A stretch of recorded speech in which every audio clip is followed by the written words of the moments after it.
잘 지내셨습니까? 네.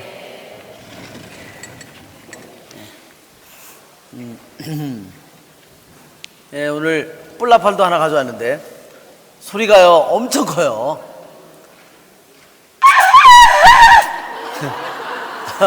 예, 소리가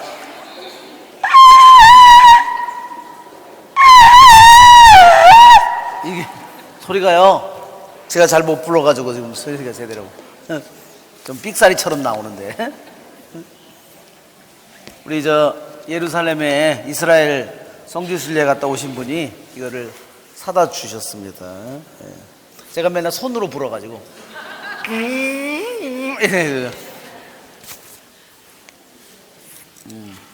오늘이 우리가 사무엘 학원, 그죠? 네, 사무엘 학원도 이제 거의 끝나가는 19장 21절부터 오늘 하겠습니다. 성부와 성자와 성령의 이름으로 아멘. 하늘에 계신 우리 아버지의 이름이 거룩히 빛나시며 아버지의 나라가 오시며 아버지의 뜻이 하늘에서와 같이 땅에서도 이루어지소서.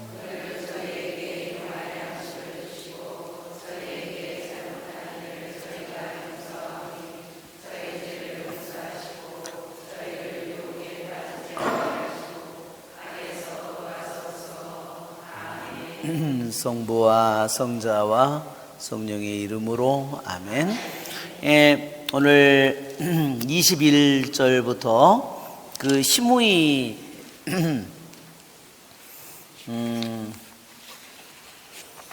그 전에 그림에 여러분 보셨죠? 시므이가 강물에 이렇게 들어가가지고 엎드려가지고 아부하는 그 그림 여러분 보셨죠? 여기 다윗이 돌아올 때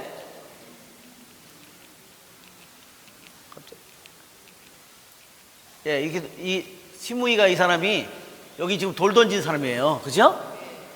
이 꺼져라 이 살인자야, 이 썩을 놈아, 막 이렇게 그렇게 그러면서 돌까지 던지고 그런 사람이었는데, 나중에 왕으로 다시 돌아올 때는 어떻게 됐어요? 제일 먼저 나와가지고 100가지 대기해놓고, 그죠? 1000명 병력을 데리고 와가지고, 이거 그만 지나가야 되는데 왜 엄매.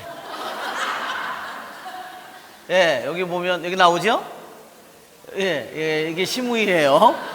시므이가 강물에 와가지고 엎드려가지고 강 건너 와가지고 살려달라고 이렇게, 정말 너무 비굴해 보이죠? 돌 들고선 난리치던 그 시므이가, 그 용맹한 시므이가 아니죠? 정말 저렇게 상황이 변하니까 저렇게 정반대예요. 그래서 우리나라에 시므이가 너무 많다 그랬어요. 우리나라는 저기 시므이를 수출해야 돼요. 정치인 시므이들을 빨리 수출해야 돼요. 그래서 남의 나라를 망가뜨릴까봐 걱정이에요. 자, 이 종은 죄 지은 줄을 잘 알고 있습니다. 그래서 오늘 저의 주군이신 임금님을 맞이하려고 요셉의 모든 집안에서 가장 먼저 내려왔습니다. 그랬죠? 왜 요셉의 집안이라고 그랬냐면, 분명히 이 시므이는 어느 지파 출신이에요? 시므이는요 베냐민 지파 사람이에요. 즉 사울 왕의 지파예요. 시므이가 사울 왕의 지파이기 때문에 베냐민 지파인데, 베냐민 지파는요 이스라엘에서 가장 인구가 적은 지파예요. 그런데 싸납기로는요 이스라엘 12지파 중에서 제일 싸나운 지파예요. 이스라엘 지파 중. 왜 싸나운 지파인지 아십니까? 베냐민이라는 말은 막내라는 말이에요. 그쵸? 근데 왜 이 베냐민 지파가 왜 싸나운 지파냐면요, 자기 동족 11지파와 맞서 싸운 지파예요. 그래가지고 어떻게 됐어요? 나중에 다 죽고, 남자란 남자 다 죽고 600명 남았어요. 나중에 그렇게 지독한 지파가 베냐민 지파예요. 그런데 하느님이 이스라엘의 첫 번째 왕을 세울 때 12지파 중에서도 제일 초라하고 인구도 제일 작은 이 베냐민 지파에다가 거기서 왕을 세웠어요. 그 이유는 이 지파가 지독하고 싸납기 때문에가 아니라 무엇보다도 이스라엘 12지파 중에서도 가장 힘이 약하니까 주님을 철저히 의지하고 살라는 뜻이겠죠. 그렇죠? 그래서 사울이 그래요. 아니 제가 뭔데 저희 집안이 얼마나 보잘것없는데, 그렇죠? 그렇게 해서 왕이 됐는데 나중에는 새카맣게 잊어버립니다.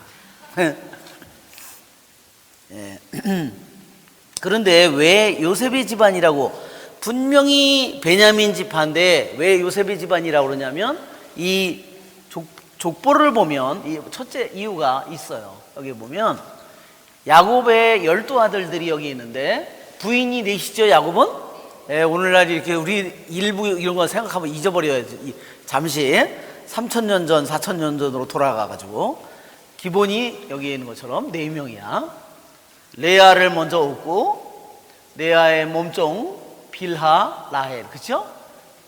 제일 사랑한, 야곱이 사랑한 사람은 누구였어요?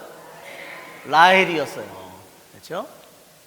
그랬는데 레아가 계속 애를 낳습니다. 내가 이렇게 애를 낳으니까 이제 남편이 나한테 마음을 주겠지 그러면서 계속 낳고 라헬은 못해요? 하나도 못 낳았어요. 그랬는데 그렇죠? 나중에 라헬도 아기를 갖게 되죠? 그래서 라헬이 낳은 자식이 요셉하고 베냐민이죠? 12 중에서 막내가 베냐민이에요. 그런데 요셉의 아들이 에집트에서 가서 낳은 아들이 에프라임하고 마나세죠? 그래서 요셉의 12지파에 요셉의 이름이 없고 대신 마나세하고 에프라임이 들어가 있습니다. 왜 이렇게 두 아들을 입적시켰다고 그랬어요? 즉 야곱은 요셉을 장남으로 삼고 싶은 거예요. 장남으로 삼은 거예요, 말하자면. 이 야곱의 12아들 중에 장남은 루벤이죠? 루벤은 왜 실족했어요? 아버지의 첩을 비라를 건드렸어요. 하여튼 이 루벤 이놈도 하여튼 썩을 놈이야. 루벤이 그렇게 한 이유는 뭔지 아세요? 아버지가 늙고 이제 힘이 없거든요. 그러니까 아버지의 저기를 건드린 것은 뭐냐면요, 아버지 이제 죽은 거야. 내가 이제 이 집의 대장이야. 그 소리예요. 정말 아버지의 마음이 어땠을까요? 처참했겠죠, 그죠? 네. 그리고 둘째 아들은 또 시메온. 자, 레위도 그 할례 받으라 그래서 자기 누이 욕보게 했다고 그래서 다 죽여버리잖아요, 그죠? 세켐 그 집안을 완전히 멸족시키죠? 그게 레위하고 시메온이 이걸 꾸민 거예요. 그래가지고 다 나중에는 실제로 여기에 장남은 누가 됐냐면요, 맏아들이 유다가 됐어요. 네 번째가.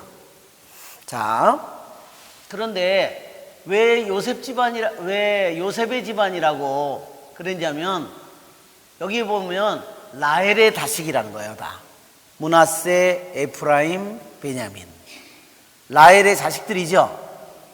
그래서 이 집안에 그것을 얘기하는 것은 자기는 베냐민 지파지만, 얼마 안 되는 베냐민 지파지만 자기는 라헬의 자녀들이다. 그리고 그래서 강한 집안이라는 그런 의미를 가지고 있고요. 또 한 가지는 미드라시에 나온 말인데 왜 시므이가 요셉의 집안을 언급했냐? 요셉은 뭐로서 유명하냐면요, 자기 형들을 용서한 것으로 유명한, 자기 형들을, 그렇죠? 그러니까 이 얘기를 요셉의 집안이라고 얘기한 것은 나는 그냥 돌만 던지려고 그랬지, 욕만 했지, 실제로 당신을 노예로 팔아먹거나 이러진 않았다 이거예요. 그러니까 나는 요셉의 형들보다는 적은 죄를 졌는데도 요셉이 용서해 줬는데 요셉을 생각하시오.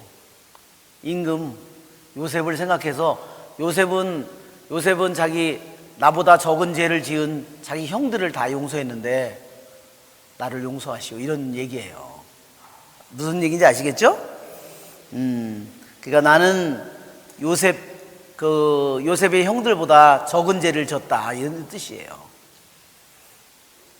당신은 나는 그냥 욕하고 그냥 위협하려고 돌멩이만 좀 던졌지 실제로 당신을 노예로 팔아먹지도 않고 죽이려고 하지도 않았다 이런 뜻입니다. 또 한 가지는 이 시므이가요 요셉 집안을 언급한 것은 굉장히 아주 교묘한 말이에요. 왜냐하면 여기 요셉 집안은 또한 아모스 3장 15절에도 나오는데 이스라엘 전체가 가뭄이 들어서 에집트에 갔죠? 그러면 그 백성을 다 누가 돌봐요? 요셉이 돌보죠. 그래서 여기 아모스 3장 15절에 나오는 것처럼 요셉 집안이라는 말은 요셉의 모든 집안이라는 것은 뭐냐면 요셉이 모든 이스라엘을 보호하는 자다 이런 뜻이에요. 그래서 모든 이스라엘을 의미하는 말이에요. 즉 모든 이스라엘이 당신께 죄를 졌는데 내가 당신 앞에 제일 먼저 내가 제일 많이 요셉의 집안 중에서 제일 많이 죄를 지은 내가 먼저 내려와서 내가 당신에게 용서를 받으면 북쪽의 이스라엘의 모든 사람들이 자기도 용서받을 것을 알 것이다. 시므이가 어때요? 사내들인의 대장이 될 만하죠?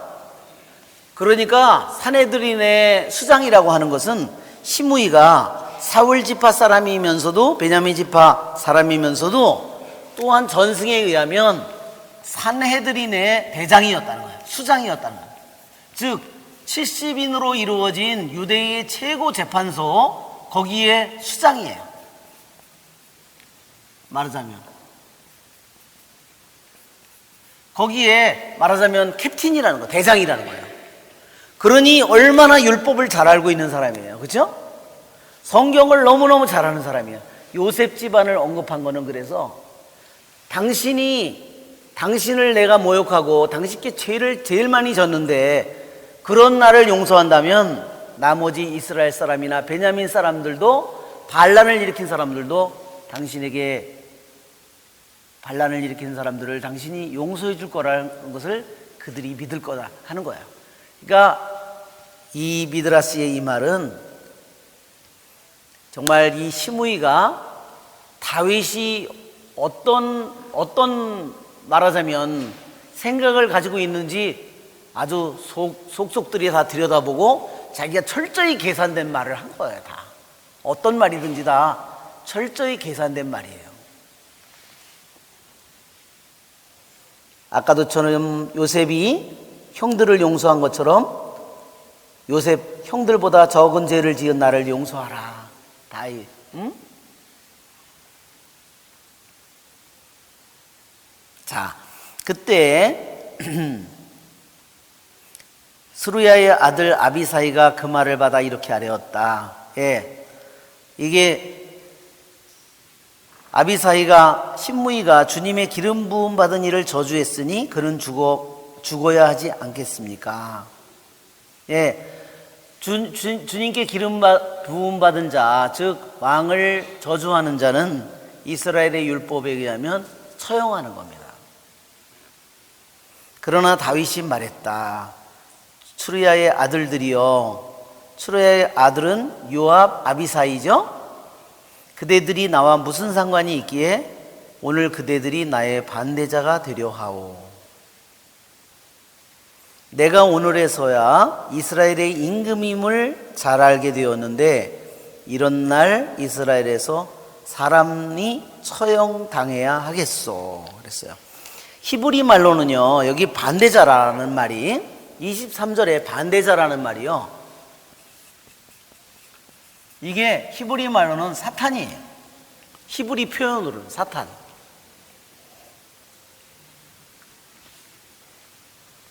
사탄. 이렇게 쓰면 돼요. 이렇게 약간 이걸 갖다 붙여도 되고. 사탄이라, 히브리 말로는 이것이 사탄이에요. 표현. 즉, 반대자라는 뜻입니다.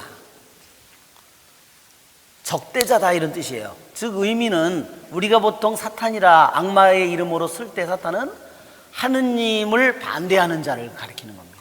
이게 우리들도 하느님을 반대하는 사탄의 모습을 지닐 수 있어요. 그렇죠?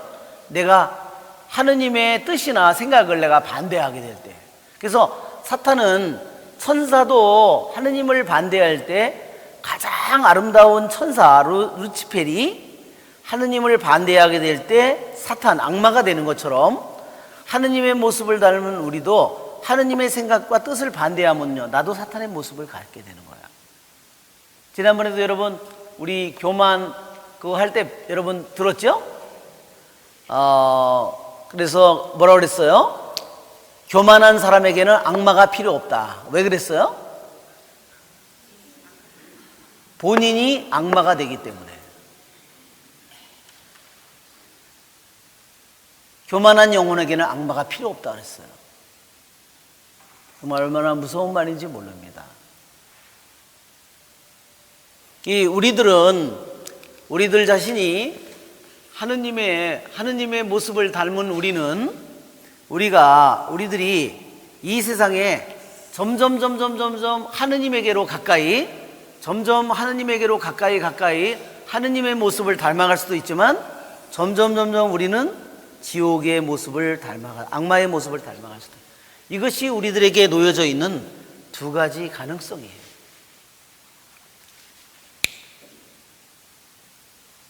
그렇죠? 우리들이 내가 어떻게 살아야 되는지를 이것이 잘 보여주는 겁니다. 그래서 우리들에게는 하느님의 모습이 될 수도 있고 우리는 악마의 모습이 될 수도 있어.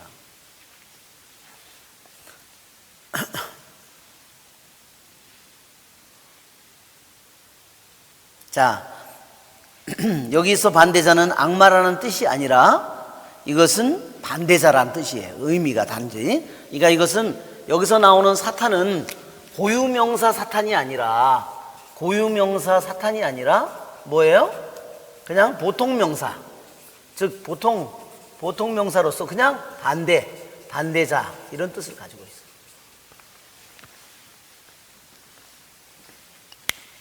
있어요. 내가 오늘에야 이스라엘의 임금임을 잘 알게 되었는데 이런 날 이스라엘에서 사람이 처형당해야 하겠소. 어떻게 보면 그냥 인간적으로 보면 아주 요놈을 그날 요소를 냈으면 더 속 시원할 것 같아요.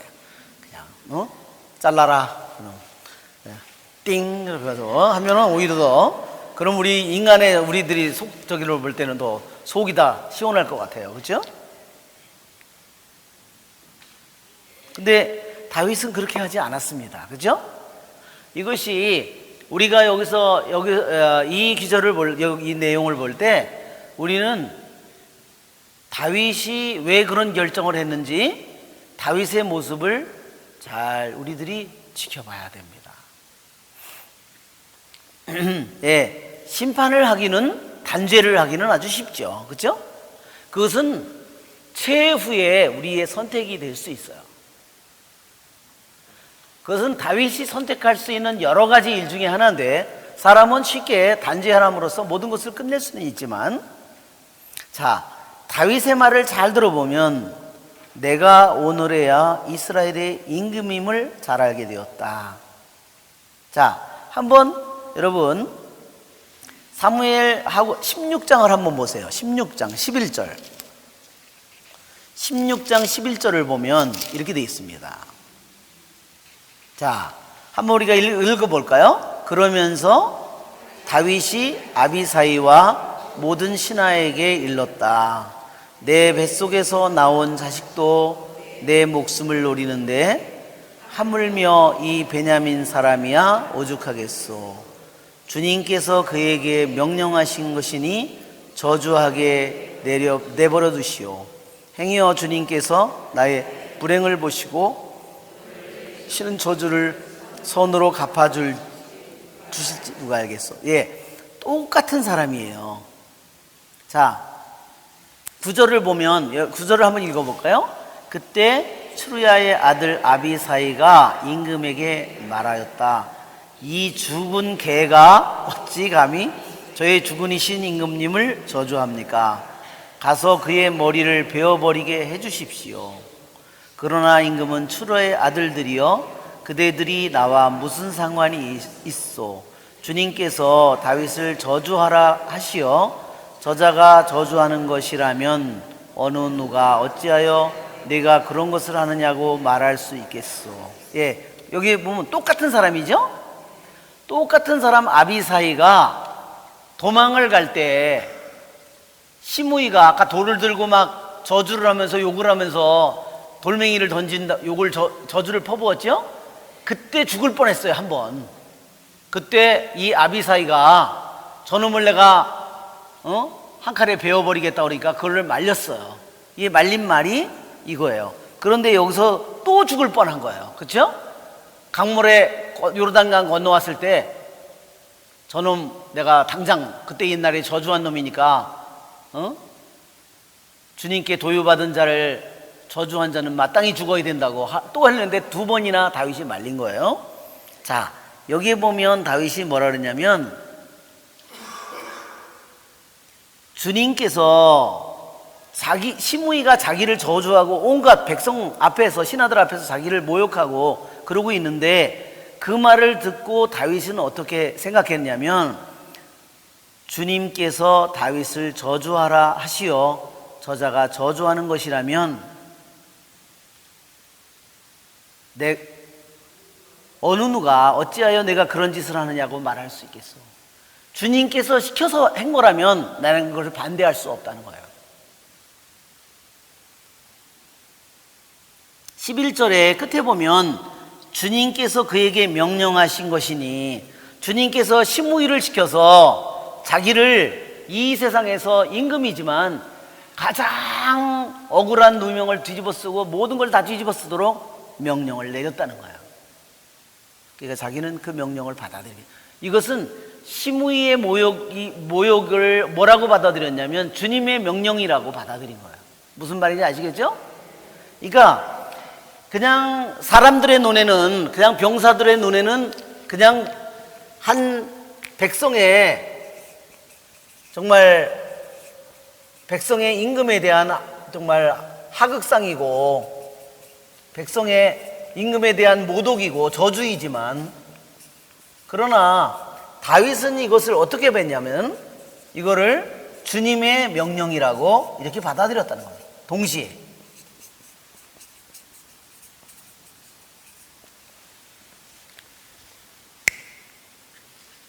이것이 다윗이 왜 하느님의 사람인가를 보여주는 대목 중에 하나예요. 다윗은 모든 면이 퍼펙트한 사람은 결코 아니에요. 그런데 사무엘 상권 13장에 보면 내 마음에 드는 사람이다 그랬어요. 우리 사무엘상 13장 그전에도 여러 번 봤는데 한번 사무엘상 13장을 보세요. 사무엘상 13장. 사울을 이제 하느님께서 내쫓으시면서, 사울 왕을 이제 내쫓으면서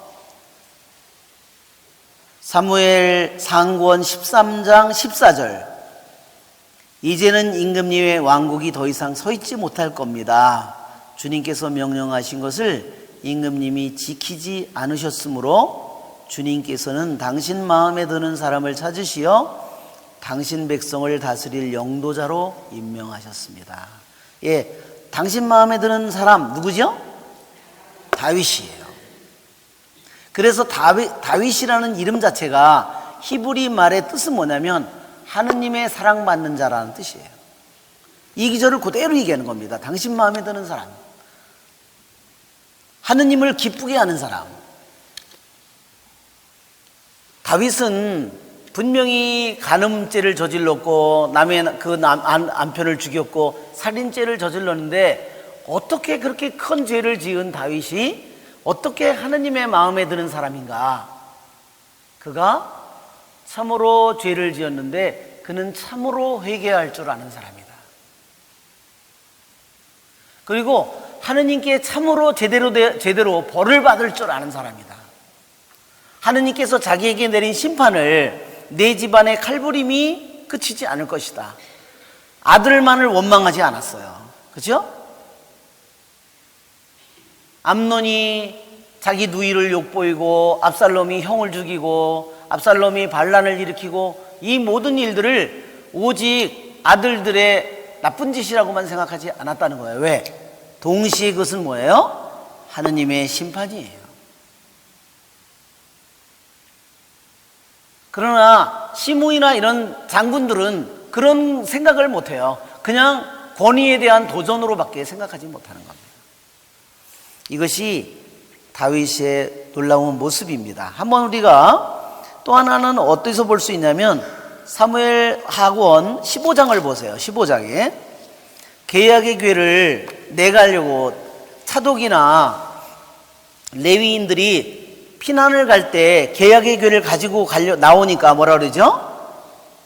하느님의 궤를 도성 안으로 도로 모셔가시오.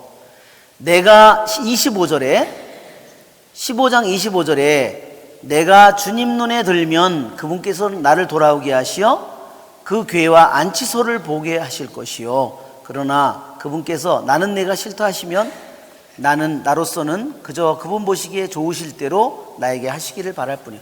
그분 보시기에 좋으실 대로, 자기가 원하는 대로가 아니라 이것이 바로 주님 마음에 드는 사람이다.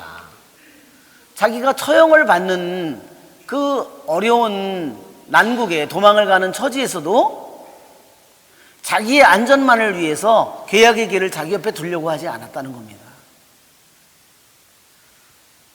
하느님께서 자신을 좋게 본다면 다시 계약의 길을 보게 될 것이고, 하느님께서 원하지 않는다면 하느님께서 원하시는 대로, 좋으신 대로 그 길을 나는 그것이 이루어지기를 바랄 뿐이요. 이것이 바로 다윗이 왜 하느님 마음에 드는 사람인지를 보여주는 겁니다. 그렇죠?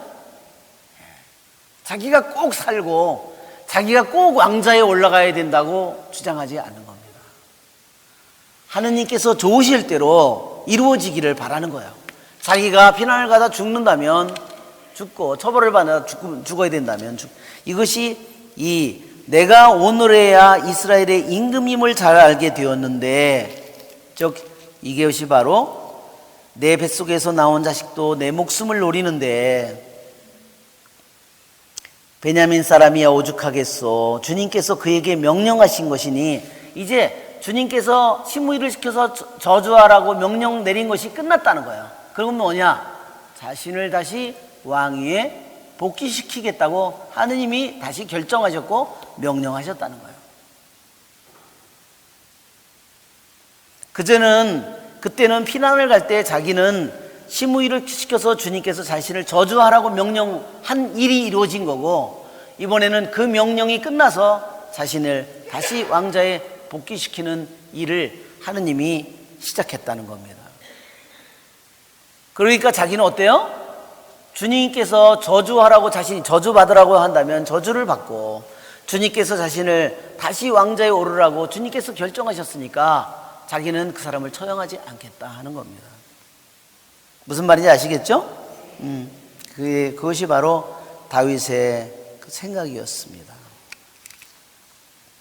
자, 또 한 가지는 이런 날 이스라엘에서 사람이 처형당해야 하겠소 그랬습니다. 여기 우리말로는 그냥 사람이 이렇게 되어 있는데, 여기는 히브리 말로 이시라고 되어 있습니다. 이시.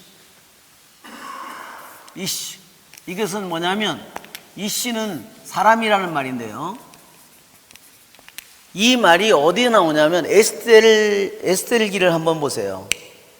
에스텔기 2장 5절.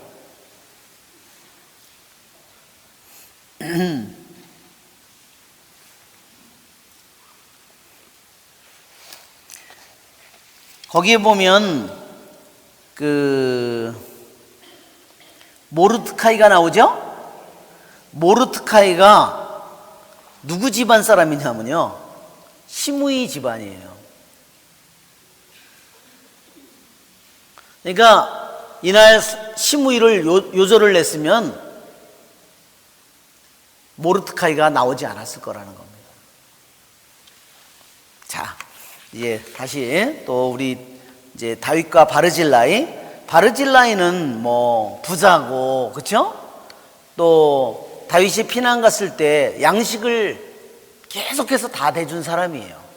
만약에 압살롬이 반란에 예루살렘의 임금으로 있는데 바르질라이가 그것을 한 것은 나중에 압살롬이 왕이 됐으면 어떻게 됐을까? 이 사람은 당연히 죽었죠. 그러니까 바르질라이는 자기의 목숨을 걸고 자기의 모든 재산을 걸고 다윗 왕을 도와준 거예요. 그것은 단지 재산의 문제가 아니에요. 그렇죠?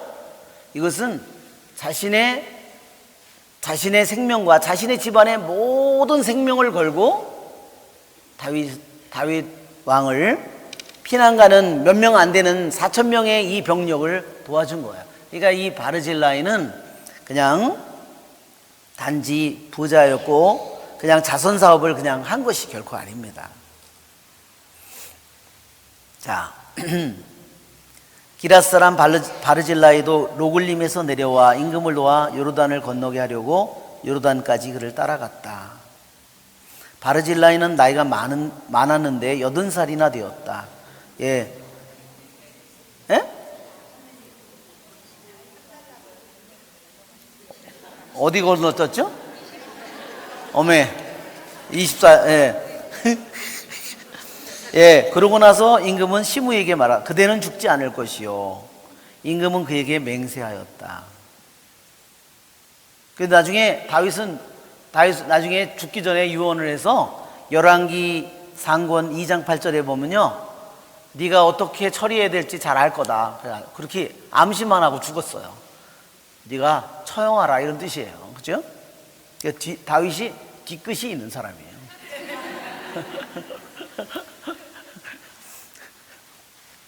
그러니까 우리들이 여기서 보는 것은 다윗이 퍼펙트하지 않는 거예요. 또 한 가지는 다윗이 용서를 하긴 했는데 또 한 가지는 뭐냐면요, 예수님한테 제자들이 묻잖아요. 몇 번이나 해야 되면 7번이면 되겠습니까? 이렇게 얘기하는 것처럼. 그죠? 그래서 다윗도 평생 동안 싸웠을 거예요. 그죠? 처형해야 되나 말아야 되나? 아니야, 내가 말했으니까 아니야. 계속. 그렇죠? 그러나 예수님처럼 완벽하지는 않았다는 것을 우리에게 보여주는 겁니다. 다윗의 용서의 한계를 보여주는 거예요.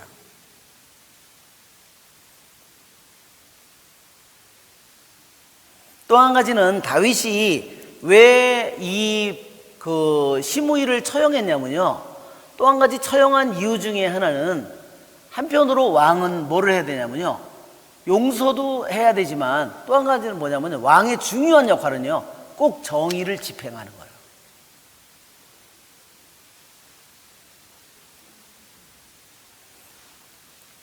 자, 다윗과 무비보셋. 예, 무비보셋은 여러분 요나탄의 아들이라고 그랬죠? 근데 여기는 사울의 아들 무비보셋이라고 나와 있어요. 그죠? 지난번에 어떤 자매님이요, 성경 공부 끝나고 저한테 질문했어요. 무비보셋이 요나탄의 아들이고 사울에는 뭐죠? 손자죠? 근데 왜 사울의 아들이라고 그랬을까요? 히브리 말로는요, 사울의 아들이라는 것이 사울의 손자도 되고 증손자도 되고 고손자도 되고 다 돼요.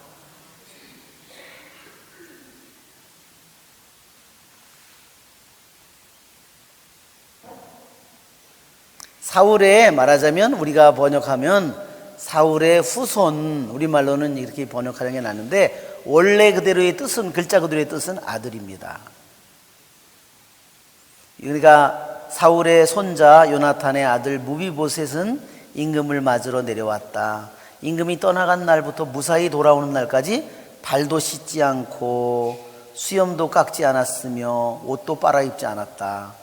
발은 까마귀 발이 됐고 수염은 완전히 온몸에 수염이 뒤덮여 있을 거고, 유대인들이 수염이 많잖아요. 옷도 빨아입지, 냄새도 아마 많이 났을 것 같아요. 이게 왜 이랬을까요? 그것은 뭐냐면요, 슬퍼하는 그 모습이에요. 그 자체가 말하자면 누가 죽었을 때 그 고골하는 그러한 모습이에요.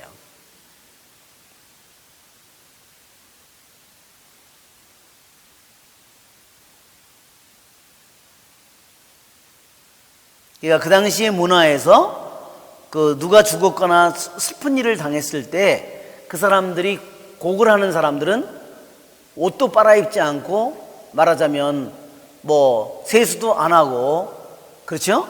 이렇게 맨날 옷을 바짝 다려입고 화장도 이쁘게 하고서 막 울면 이상하죠?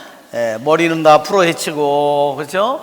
먼지로 다 뒤집어 쓰고 옷은 다 꼬기작 해가지고, 그래서 울면은 아 정말 슬퍼하는구나 이렇게 될 텐데, 그렇죠? 우리나라 옛날에 그러면 곡하면 아이고 그러다가 좀 이따 돌아서 가지고 깔깔대고 웃다가 또 아이고 이렇게 하죠. 그래. 저도 어릴 때 보고서 초상난 사람들이 보면 막 누가 한 사람 들어오면 아이고 그러다가 좀 이따 그래가지고 오늘 야 이게 어떻게 저렇게 어릴 때는 저게 이해가 안 되는 그랬는데 지금 제가 그러고 있습니다.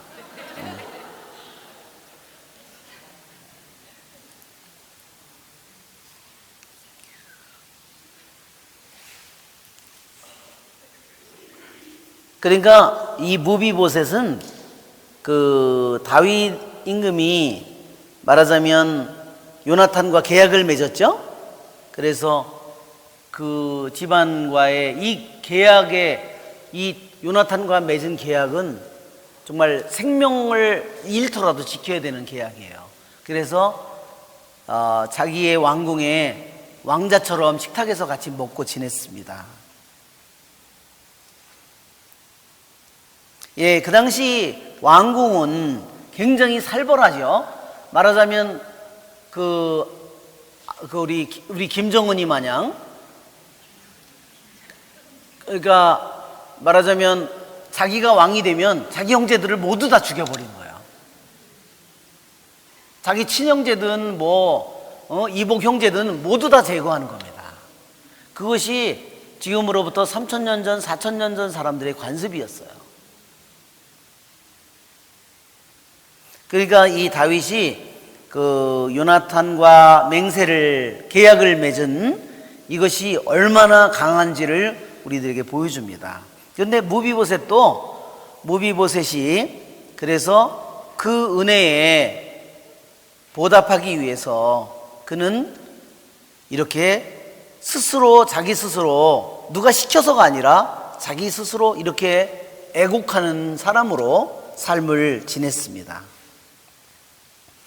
임금이 나중에 무비보셋이 임금을 맞으러 왔을 때 어찌하여 너는 나와 함께 떠나지 않았느냐, 그러니까 저의 주군이신 임금님, 제 종이 저를 속였습니다.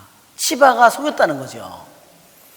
임금님의 이 종이 다리를 절기 때문에 그에게 나귀를 타고 임금님과 함께 떠나야겠으니 나귀의 안장을 얹어라 하고 말하였습니다. 그런데 그는 임금께 가서 이 종을 모략했습니다. 뭐라 그랬죠? 이제 사울의 그 나라를 돌려받을 때가 됐다고, 지금 좋아하고 있다고 이렇게 얘기를 했어요. 그렇죠? 이게 누구 말이 맞는지 몰라요, 잘. 그러나 저희 주군이신 임금께서는 하느님의 천사 같으시니 임금님께서 보시기에 좋으실 대로 하시기 바랍니다. 제 아버지의 온 집안은 저희 주군이신 임금께 죽어 마땅한 사람들인데 임금님께서는 이 종을 임금님의 식탁에서 먹는 사람들과 함께 먹도록 해주셨습니다. 예, 그러니까 자기 친형제들도 왕이 되면 다 죽이는데 먼저 지파가 다른 왕의 저기는 더 처형을 하는 것이 당연한 일이죠. 자, 유대인들은요, 이 기절이 앞에서는 분명히 치바가 이제 자기가 빼앗긴 사울의 나라를 되돌려줄 때가 왔다고 기뻐한다고 치바가 한 말이 맞을까? 무비보셋이 치바가 거짓말로 자기를 모략했다고 한 말이, 두 말이 서로 달라요. 그렇죠? 정반대죠? 어떤 말이 맞을까? 여러분, 우리는 이렇게 생각을 하게 됩니다. 그렇죠? 근데 유대인들은요, 어떤 것이 진짜냐 하는 걸 따지지 않았다는 거예요. 왜 유대인들이 이런 태도를 가졌을까? 즉, 유대인들은 이 두 개가 거룩하게 영감을 받은 글이기 때문에 이것이 진짜냐, 이것이 진짜냐를 따지지 않은 거예요.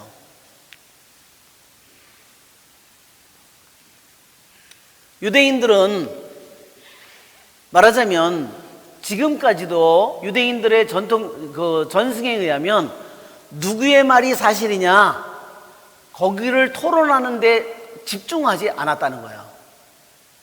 단지 그 사람들이 계속해서 그 사람들이 집중한 문제는 뭐냐면 다윗이 임금으로서 어떻게 처신했느냐, 그것만을 집중해서 봤다는 거예요. 그러니까 시각이 전혀 다르죠? 그러니까 유대인들의 입장에는 치바의 주장도 어느 정도가 일리가 있을 수도 있다. 왜? 치바는 사람의 속마음은 다 모르지만 그 사람이 사울의 집안 사람들이, 여기 보면 돌 던진 사람도 누구 집안 사람이에요? 베냐민 지파 사람이죠? 시므이나 사울의 집안 사람들이 분명히 좋아했을 거라는 거죠. 그런 자기가 사울 왕의 집안의 요나탄의 종으로 있었기 때문에 사울 집안 사람들이 기뻐하는 것을 분명히 알고 있었을 거예요. 그 집안의 종이었으니까, 왕궁의 종이었으니까 너무너무나 잘 알죠. 그러니까 시므이가 본 것도 어느 정도 분명히 일리가 있다는 거예요. 일리가 없다고 할 수 없어요. 그렇기 때문에 유대인들의 입장에서는 이 두 가지의 말이 어느 것이 틀렸냐, 가짜다, 이걸 따지지 않았다는 겁니다. 즉, 그러나 뭐를 했냐면 다윗이 임금으로서 어떤 판결을 내렸느냐, 거기에 대해서 집중해서 보았다는 겁니다. 다윗의 결정은 뭐죠? 지난번의 결정은 야, 이제 무비보셋의 것은 다 네 거다, 이렇게 됐어요. 지난번 판결은. 그죠? 판결이 한번 내려진 거예요. 그건 다 누구 거였어요? 무비보셋이었어요. 사울 집안의 땅은 이제 다 네 거다. 그래서 이제 무비보셋에서 다 줬는데, 지난번 치바가 피난 갈 때 그 빵이니 뭐니 다 가져온 걸 보고 이제 그 땅은 다 내 거다, 이제 종의 것이 됐어요. 근데 오늘 보면 여기에 결정이 이렇게 됩니다. 임금님께서는 이 종을 임금님의 식탁에서 먹는 사람들과 함께 먹도록 해주셨습니다. 그 이상 제가 무슨 권리를 더 임금님께 호소할 수 있겠습니까? 임금이 그에게 말하였다. 왜 그 일을 다시 꺼내 이야기하느냐? 내가 한번 결정했으니 너와 치바가 그 땅을 나누어 가져라. 다시 무비보셋에게, 치바에게 모두 줬다가 이번에 결정은 뭐냐면 그 두 땅을 둘이서 나눠 가지라는 겁니다.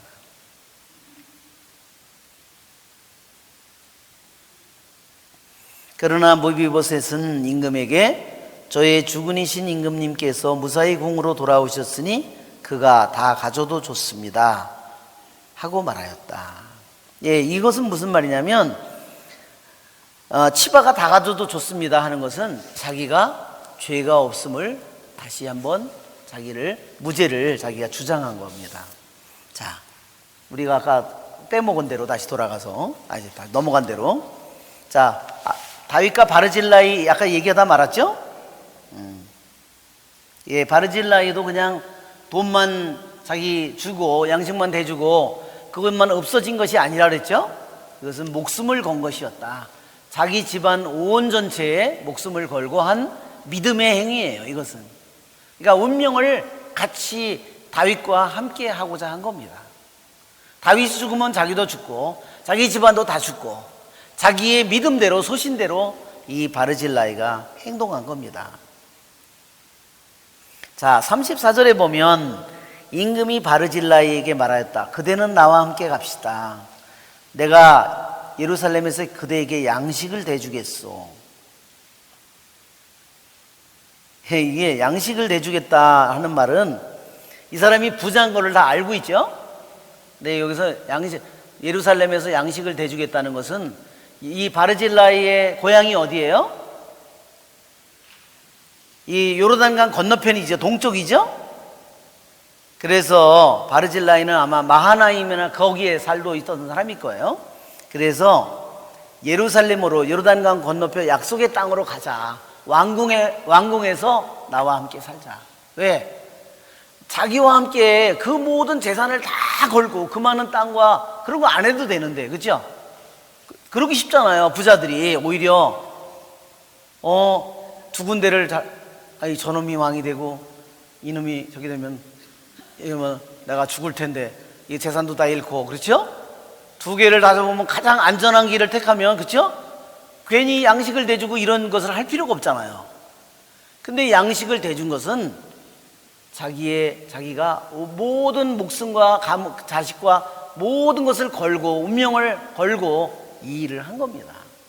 그래서 이제는 예루살렘 왕궁에 가서 나의 가장 가까운 신하가 되어서 나의 고문이 되어서, 말하자면 옛날에 누구죠? 후사이처럼, 그렇죠? 그런 사람이 되어달라는 뜻입니다. 왕에게 가장 가까운 고문이 되어달라는 뜻이에요. 그런데 바르질라이는 임금에게 제가 몇 해나 더 산다고 임금님과 함께 예루살렘에 올라가겠습니까? 제 나이 지금 80인데 좋은 것과 나쁜 것을 나이가 좀 많았는데 80살이라고 그랬죠? 지금 한국에 오면 지금 가면은 저기 가서 쫄병 노릇하고 있을 텐데, 지난번에 어떤 분 만나서 얘기를 했는데 용인으로 이사를 갔대요.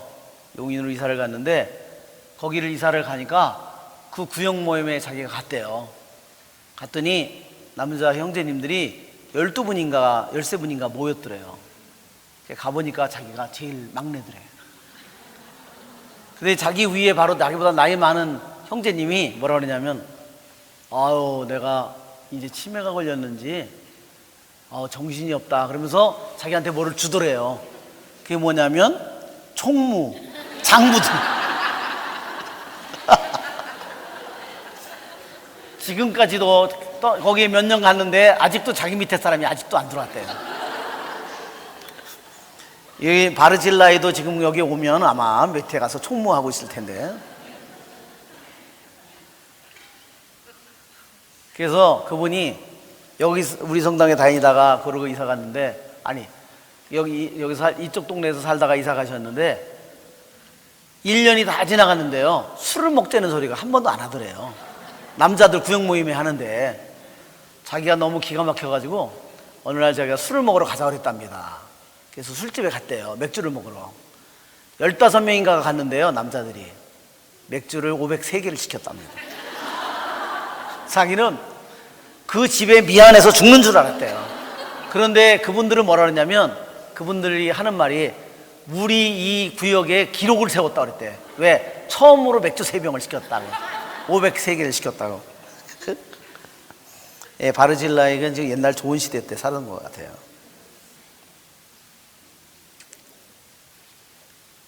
예, 여기서 보면 바르질라이는 자기의 분수를 아는 사람인 것 같아요. 그렇죠? 네. 정말 한편으로 정말 임금에 가장 가까운 정말 신임을 받고 총애를 받는 사람으로서 살 수 있는 기회가 자기에게 주어졌지만, 그러나 자기는 거기에 가서 살기를 원하지 않았습니다. 제 나이 지금 80인데 좋은 것과 나쁜 것을 구별할 수 있겠습니까? 이 종이 먹고 마시기는 하지만 그 맛을 알 수 있겠습니까? 노래하는 남녀의 목소리를 제대로 들을 수나 있겠습니까? 예, 그렇죠. 아마 저기도 보청기를 껴야 되는, 그렇죠?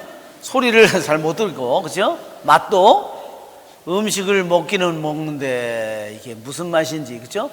아직 제가 80이 안 돼가지고 아직은 아직은 그 정도까지는 모르겠는데 80이 되면 이 말이 이해가 될 것 같아요.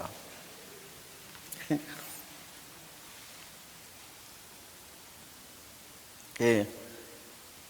이게 소리가 안 들리니까 제가 아는 분이 한 번은 그 아리조나에 있을 때인데 그때 그 형제님이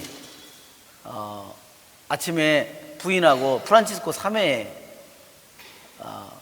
그 말하자면 그 회원이에요. 근데 저는 아래층에서 두 분이 이렇게 저는 2층에서 있는데 아래층 거실에서 두 분이서 그 3회 그 성물도를 바치는 거예요. 근데 형제님이 귀가 잘 안 들려요. 시편을 가지고 이제 개응으로 하잖아요. 자기가 딱 했는데 부인이 안 받는다는 거예요. 왜 안 해! 그러니까. 그러니까 안 들리니까 소리가 막 어마어마하게 큰 거예요. 근데 그 다음에 부인 소리가 들려요. 했는데. 왜 안 하냐고! 했는데. 부인이 했는데 자기 귀에는 안 들리는 거예요. 내가 그거를 들으면서 완전히 코미디도 이런 코미디가 없다. 세상에. 그래서 계속 안 들리는 게 아니라 들렸다 안 들렸다 또 그런데요. 그래서 그냥 귀를 대박 하고 네.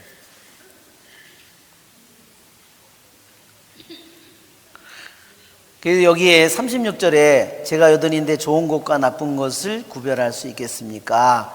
이 말은 무엇이냐? 임금님이 저를 예루살렘에 데리고 가서 왕궁에 데리고 가서 저를 가장 가까운 저에게 충고를 청하고 그런 고문을 저를 삼는다 하더라도 저는 임금님에게 좋은 고문이 될 수 없습니다. 나이가 들었기 때문에. 그게 그러한 뜻이랍니다. 말하자면.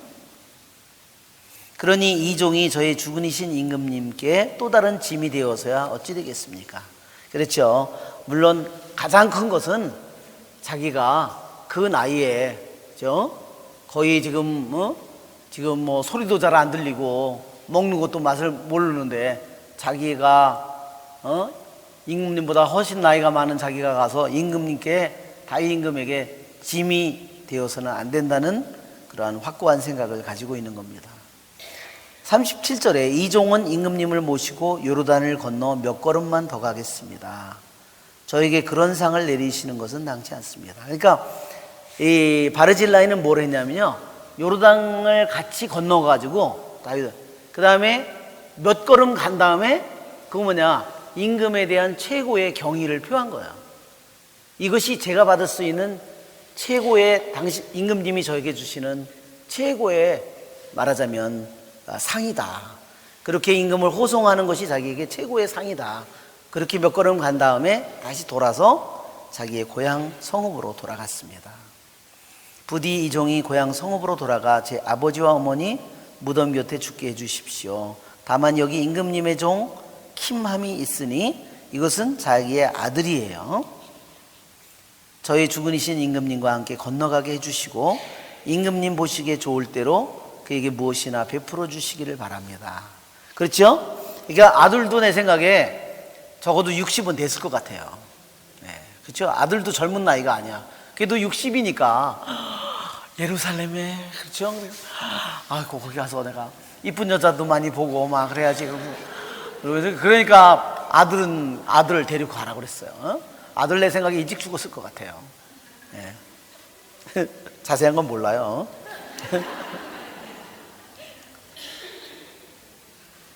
그러자 임금이 kim함은 나와 함께 갈 것이요 그대 보기에 좋을 대로 그에게 베풀어 주겠소. 또한 그대가 내게서 바라는 대로 모두 그대에게 해주겠소. 마침내 온 백성이 요르단을 건너고 임금도 건넜다. 임금이 바르질라에게 입을 맞추고 축복하자 그는 제고장으로 돌아갔다. 유다와 이스라엘, 임금이 길갈로 건너갈 때 kim함도 그와 함께 건너갔다. 온 유다 백성, 이스라엘 백성 절반도 임금님을 모시고 건너갔다. 그런데 이스라엘 사람들이 모두 임금에게 나아가 말하였다. 저희 형제 유다 사람들이 임금님을 빼돌려 임금님과 임금님 집안 사람을 모시고 요르단을 건너다니 이럴 수가 있겠습니까? 이제는 반란을 꾀하던 사람들이 이제는 이제 논공, 싸움을 하고 있는 거예요. 누가 더 임금님의 상을 받을 거냐, 총애를 받을 거냐 하는 걸로 쌈질을 하고 있는 거예요, 벌써. 그러니까 누구 지파가 싸우는 거죠? 북쪽의 이스라엘 지파와 남쪽의 유다 지파와 싸움이 벌어지는 겁니다, 벌써. 그때 다윗의 모든 부하는 모두 그와 함께 있었다. 예, 그래서 북쪽에 이 10지파가요, 유다 지파에 대해서 굉장히 예민하게 반응을 하고 있는 거예요. 즉, 왜냐? 다윗이 유다 지파 출신이기 때문입니다. 그런데 그 이전에는 누구 지파가 중심이었어요? 에프라임 지파가 중심이에요. 왜냐하면 거기에 데리고 온, 말하자면 약속의 모세와 여호수아가 데리고 가잖아요. 여호수아가 어느 지파 사람이에요? 에프라임 지파 사람이에요. 그래서 므낫세와 에프라임이 요셉의 아들이기 때문에 약속의 땅에 들어가서 가장 많은 땅을 받은 거예요, 말하자면 북쪽에. 그래서 이 지파가 말하자면 모든 힘을, 실권을 쥐고 있었던 겁니다. 근데 이제 유다 지파가 왕이 되니까 계속해서 이 알력이 벌어지고 있는 겁니다. 유다 사람들이 모두 이스라엘 사람들에게 대답하였다. 임금님께서 우리와 가깝기 때문이다. 이런 일로 너희가 화낼 까닭이 있느냐? 우리가 임금님께 무엇을 얻어먹기라도 했단 말이냐? 우리가 임금님께 무슨 선물을 받기라도 했단 말이냐? 예. 이 모습은 우리나라 모습하고 똑같아요. 지금 누가 대통령이 될 거라고 벌써 줄 서가지고 지금 아주 색깔로 지금 바꾸느라고, 색깔 바꾸느라고 지금 난리를 치고 있는. 44장 이스라엘 사람들이 유다 사람들에게 대답하였다. 우리는 이 왕국의 몫을 열이나 가지고 있으니 다윗 임금에 대해서도 우리가 너희보다 더 가져야 한다. 그런데 왜 너희는 우리를 업신여기느냐? 임금님을 모시고 돌아가자고 먼저 말한 것은 우리가 아니냐? 그러나 유다 사람들의 말이 이스라엘 사람들의 말보다 더 거셌다. 벌써 유다 지파와 북이스라엘 지파들이 벌써 싸우죠? 그 다음에 여기서 다시 다음 장에 가면 반란이 또 일어납니다. 그것이 세바의 반란이에요. 이것이 북쪽의 이스라엘 지파 사람들이 베냐민 지파 사람들하고 힘을 모아서 한 지파 유다 지파에 대해서 반란을 일으킨 거예요. 그것이 바로 이제 우리 곧 이제 다음 시간에 공부할 그런 이야기입니다. 자, 우리 잠시 쉬고 하겠습니다. 예, 다음 주는 어린이 시작을 해야 될 것 같아요.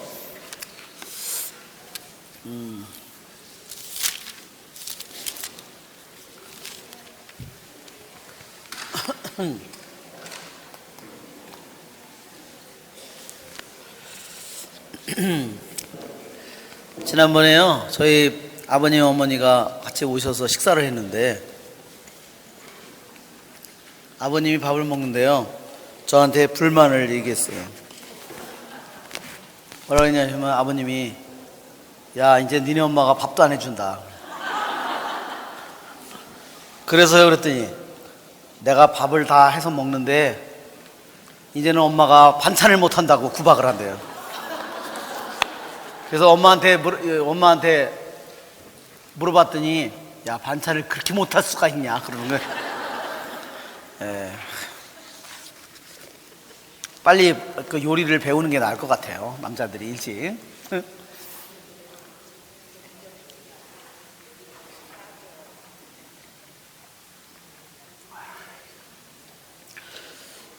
저희 아버님은 92살이고 어머님은 85인데 어머니가 아침을 해줄 시간이 지났는데도 안 일어나고 계속 불어넣어 있으니까 아버지가 기다리다 못해서 밥을 해먹은 거예요. 그리고 이제 반찬도 해먹었는데 이제 반찬이 아버지가 했으니 뭐 오죽하겠어요. 반찬 못한다고 이제 구박을 받는데요. 구박의 단계가 여러 단계가 있는 것 같아요.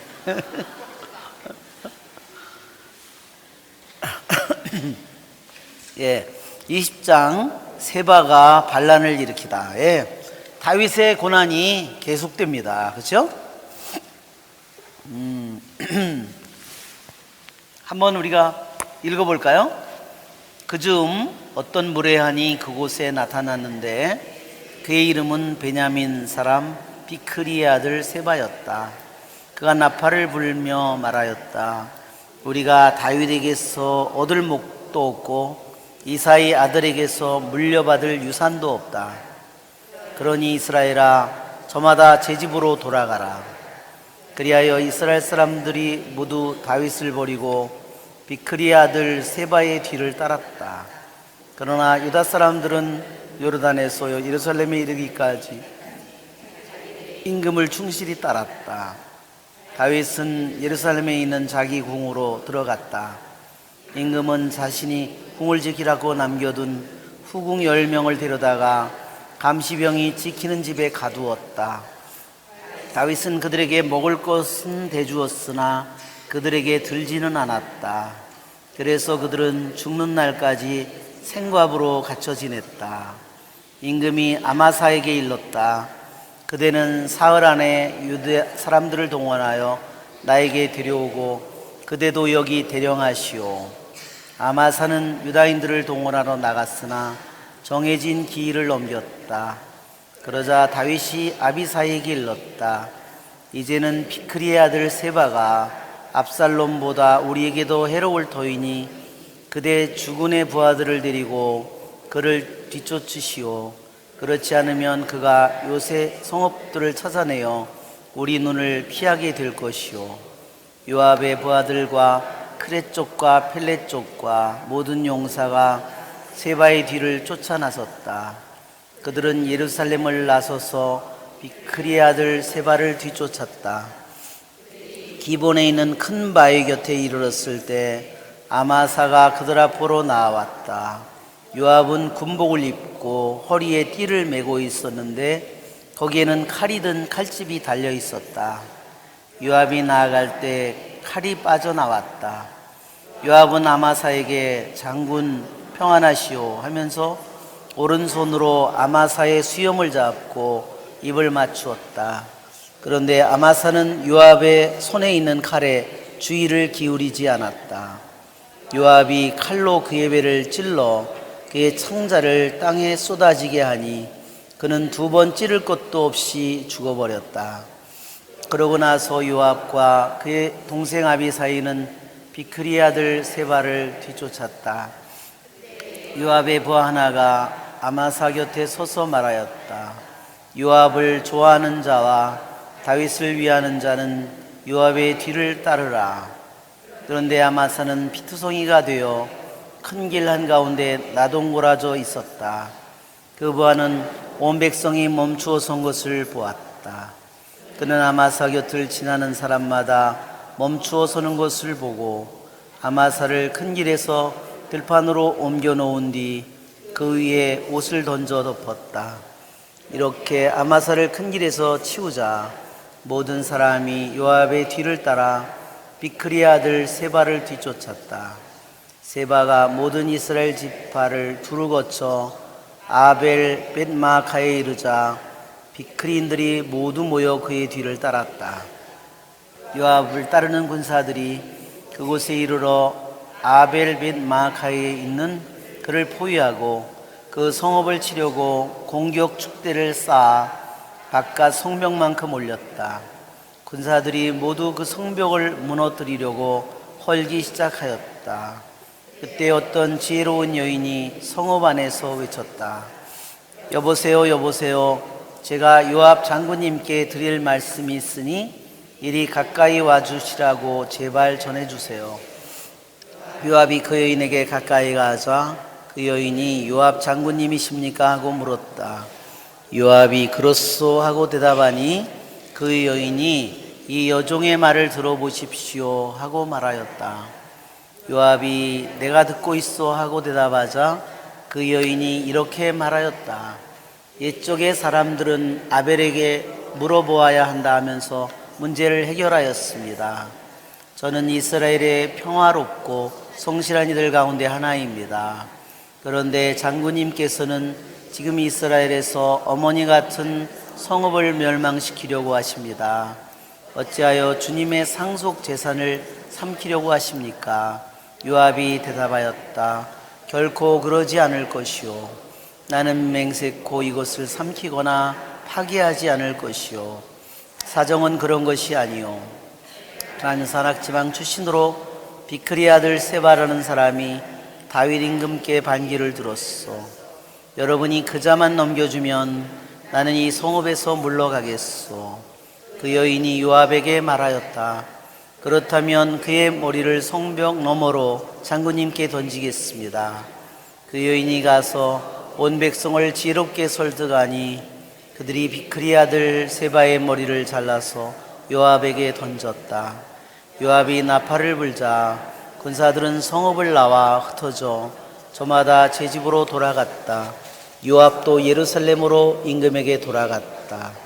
요압은 이스라엘의 모든 군대를 지휘하고 여호야다의 아들 분하야는 크렛 쪽과 펠렛 쪽을 지휘하였다.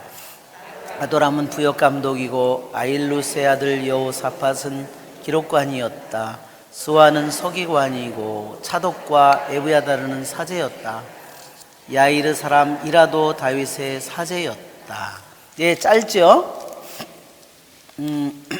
예, 여기에 그 내용은 세바의 반란의 이러한 반란이 다시 일어나는 내용인데, 그림을 먼저 한번 볼까요?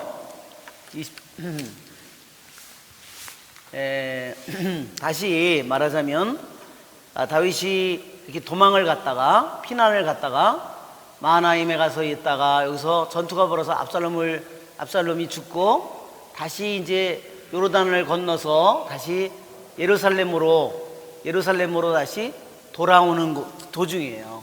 요르단강을 건너서 여기로 오는 사이에 북쪽에 있는 사람들이 말하자면 북쪽의 이스라엘 지파 사람, 유다 지파 사람도 압살롬의 반란에 가담했죠.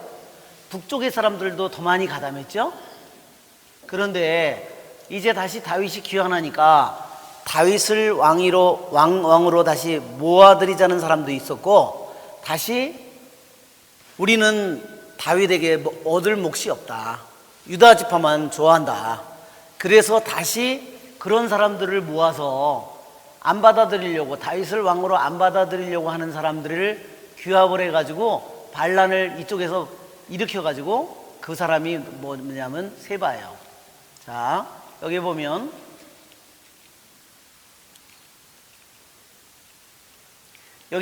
이것이 지도가, 여기에서 말하자면 이 비크리의 아들 쉐바가 말하자면 이 예루살렘에 여기에 압살롬과 함께 왕으로 반란을 일으켰던 세력들이 이제 다윗을 더 이상 왕으로 안 모시려고 하는 사람들이 점점 세력을 모으기 위해서 북쪽으로 가면서 세바가 사람들을 점점 자기를 지지하는 사람들을 모아서 저 위에 아벨벳 마아카까지 갔어요.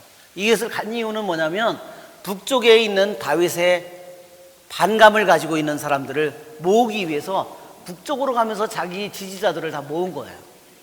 그래서 말하자면 이제는 다윗과 정면으로, 그래서 다윗을 거슬러서 반란을 일으키게 된 겁니다. 이게 지도고, 그래서 왕으로 이제 요르단강을 건너서 오는, 한편으로는 환영하는 사람들이 있었지만 한편으로는 저기에 반대하는 사람들이 있었다는 겁니다.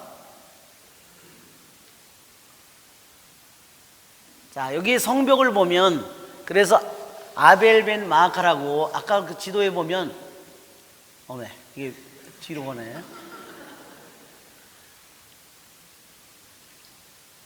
아벨벤 마아카가 저 위에 있어요. 갈릴리 호수 저 위에, 이스라엘의 맨 끝에 단지파 있는 이쪽에 위에 있는데, 이제 여기에까지 가서 여기를 이제 성을 포위한 거예요.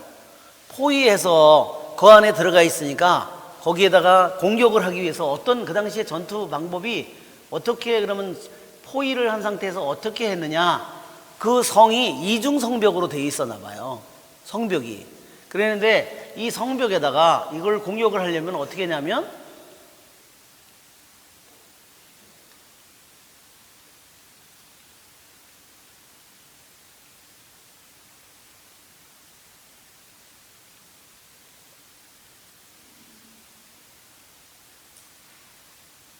어메.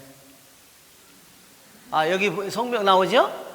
이게 여기가 위에가 이렇게 고원처럼 이렇게 평평한 데가 있으면 여기에 성곽을 여기 들어가서 살면 거기 가서 있으면 이거를 공격을 못 하니까 어떻게 했냐면 흙으로다가 이렇게 쌌어요. 흙으로. 그래서 성벽 높이만큼 쌓아 올려가지고 저로 넘어가가지고 점령을 하는 겁니다. 이것이 오늘 전쟁하는 모습이에요. 이렇게 말하자면 이렇게 마사다에도 말하면 로마군이 공격을 할 때 이렇게 이 흙으로다가 이거는 다 돌멩이나 이런 거로 돼 있겠죠? 근데 흙으로 싸가서 그렇게 싸가지고 그래가지고 말하자면 여기를 공격을 한 겁니다. 이 마사다를. 자, 여기 보면 이중성벽이 있는데 이중성벽은 먼저 저렇게 해서 성벽을 싸가지고 거기까지 올라간 다음에 여기까지 말하자면 여기까지 이렇게 흙으로 쌓은 다음에 여기를 들어간 다음에 이 바깥 성벽을 넘어 들어간 다음에 그 다음에 여기를 성벽을 허무는 거죠. 그러면 이제 이 성이 무너지게 되잖아요. 이제 오늘 싸움이 이런 싸움이에요.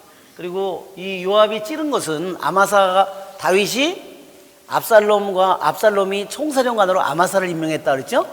요압하고 아마사 장군은 둘 다 친척이에요. 말하자면. 그런데 다윗은 반란 세력을 통합하려고 아들의 반란군의 총사령관이었던 아마사를 총사령관으로 삼으려고 했어요. 그죠? 가장 커다란 이유는 뭐냐면 통합하는 것도 목적이 있었지만은요, 가장 큰 이유 중에 하나는 요압이 자기 아들을 죽인 거야. 자기 명령을 어기고. 그것이 너무나 다윗에게 너무 고통스러운 일이에요. 왜? 자기 명령을 정면으로 거슬렀잖아요. 그래서 어떻게 했냐면 요압 총사령관을 강등을 시킨 거예요. 총사령관직에서 쫓아내고, 그래서 반란군의 총사령관을 자기의 총사령관으로 삼은 거예요. 그만큼 아팠다는 얘기죠. 그런데 오늘 다시 이 아마사를 누가 죽이냐면 다시 요압이 죽여요. 요압은 죽이는데 아주 1등이에요. 옛날에도 아브넬을 누가 죽였죠? 사울지파 왕 이스보셋 그 밑에 있는 총사령관이 아브넬이었죠? 그도 죽인 것이 말하자면 요압이에요. 압살롬을 죽인 것도 요압이고 지금 오늘 아마사를 죽이는 것도 요압이에요. 자, 죽이는 장면이요, 여기 우리 성경에는 안 나오는데 호마시라고 해가지고요, 우리는 배를 찔렀다고 돼 있는데, 여기 배를 찔렀다고 돼 있는데요, 이게 찌르는 장면을 잘 보여주는 거예요. 겉으로는요 키스를 하는 척하면서 수염을, 그 사람도 유대인들이 다 수염을 이렇게, 20대 애들도 다 옛날엔 다 막 20살 되면 다 수염을 이렇게 길렀을 거예요. 막. 그러니까 우리가 볼 때는 한 50이나 뭐 60대나, 근데 뭐 20살밖에 안 된 애들이지. 그러니까 성인이 되면 다 수염을 이렇게 기르니까, 키스를 하려니까 수염 때문에 키스를 못하니까 어떻게 해요? 수염을 이렇게 잡고, 그러면 남자들끼리 해야 되니까 서로들 그러니까 수염을, 그러니까 그 아마사가 또 수염이 특히 더 많았나 봐요. 그러니까 수염을 이렇게 잡아가지고 키스를 하니까 아마사는 이런 일, 그러니까 어때요? 자기 친척은 친척인데, 같은 장군은 장군이고, 자기는 굉장히 자기에게 다정한 정말 사랑스러운 저기로 하는 줄 알았는데, 이거를 자꾸 키스하는 척하면서 이쪽 칼로다가 어떻게 했어요? 이걸로 찔렀어요. 무서운 사람이야 또. 요압이 이 장면을 그래서 왼손으로 찔렀는데요, 찌른 곳이 이 위가 아니라 어디냐면요, 위 목에서부터 5번째 갈비예요. 이 찌른 장면을 이거 찌르는 것을, 아마 지금 여기가 나온 위치가 여기 수염을 잡았죠? 여기 갑옷이 벗겨지고 있죠? 키스하다가 칼을 써가지고 죽었으니, 그죠? 소리도 못 질렀을 것 같아요. 무서운 사람이에요. 그죠? 이거는 아브넬을 죽인 거예요. 성문 안에 들어갈 때 죽였어요. 성문 안에 들어갈 때 그 전에 아브넬을 죽인 장면을 그린 겁니다. 이건 압살롬을 죽이는 그림이고, 그래서 길가에 이렇게 이게 아마사가 쓰러져서 있고 창자가 다 쏟아졌다 그랬잖아요. 그렇죠? 예. 이거는 그림으로는 이거는 오른쪽으로 찔른 거죠. 이거는. 예. 이거는 저기 한 그림이 아니에요. 오늘 장면이 아니에요. 이것도 오른쪽으로 찔렸죠, 칼이? 칼이 여기 있잖아요. 오른쪽으로. 이거는 아마사를 죽인 장면이 아니에요. 예. 그래서 오늘 처음에 보면 처음에 나팔을 불어요. 이 비크리 아들 이 쉐바가 반란을 일으키기 위해서 나팔을 봅니다. 이게 무슨 나팔이죠? 전쟁 나팔이에요. 전쟁 나팔.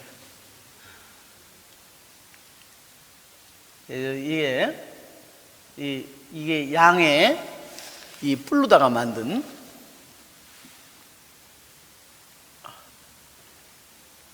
그림은 이제 거의 다 본 것 같네요. 그래요. 자, 이제는 우리가 이 세바의 반란을 그중 어떤 무례한이 그곳에 나타나는데 이 무례한이요 히브리 말로는 벨리알이라고 그래요. 벨리알. 이 벨리알이라는 말이 불안당 아주 쓰레기 같은 인간 이런 뜻입니다. 아주 이것이 말하자면 아무 쓸모없는 인간이다.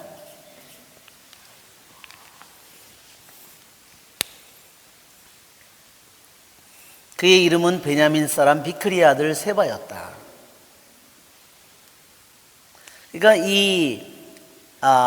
사람들이 이제 다윗이 다시 돌아오니까 자기네들은 반란을 일으켰는데 반란을 일으킨 사람도 있고 안 일으킨 사람도 있고 반란 일으킨 사람 중에서 다윗이 우리를 받아들일까 안 받아들일까 그거를 가지고 막 서로 논쟁이 벌어졌을 거 아니에요? 그때 이 논쟁이 벌어진 가운데서 이 쉐바가 두각을 나타냈다는 거죠. 그래서 우리는 거기 가도 우리가 설령 받아준다고 하더라도 우리가 다윗 집안에 가서 우리들이 받을 몫이 없다. 근데 못하러 가느냐. 그래서 이 쉐바가 두각을 나타냈다는 겁니다. 사람을 선동해서 반란을 일으켜가지고 이제 두각을 나타냈다는 거예요. 그는 어느 지파 사람이에요? 베냐민 지파예요. 여기 다 사울 집안이죠. 사울 집안. 그가 나팔을 불며 이게 쇼파라고 하는 지금 이게 말하자면 작게 만든 그 쇼파예요. 이게 제가 이게 여기다가 이렇게 집어넣으면 소리가 안 나요. 안 나요. 이게 여기다 대고 이렇게 해야 된다. 이거 배우려면 손에다 대고 이렇게 해서 소리를 내야 되는 겁니다. 이게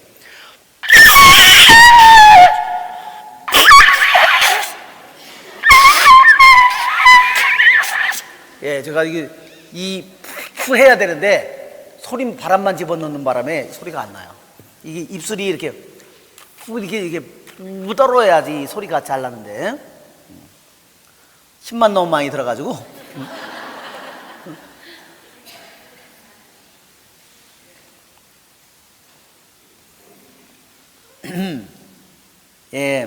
유대인들에게 나팔을 부는 것은 아주 중대한 의미를 가지고 있습니다.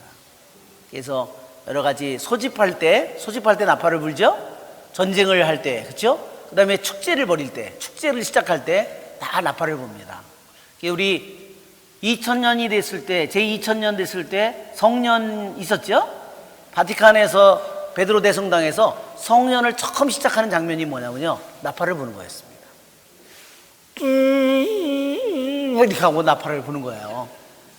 이렇게 소리가 이렇게 나와야 되는데 잘 못 내고 있어 내가.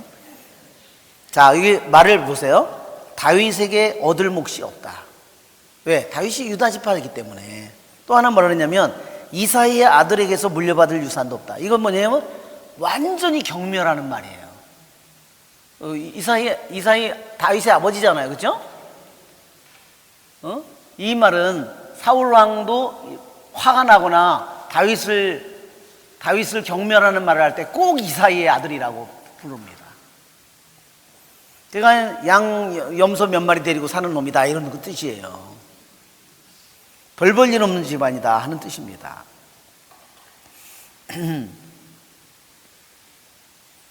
그래서 다윗이 왕위로 다시 예루살렘에서 왕궁으로 다시 귀환하는 이때에 요 시기에 벌써 또한 이 세바의 반란이 일어나가지고 또 큰 소요가 일어난 겁니다.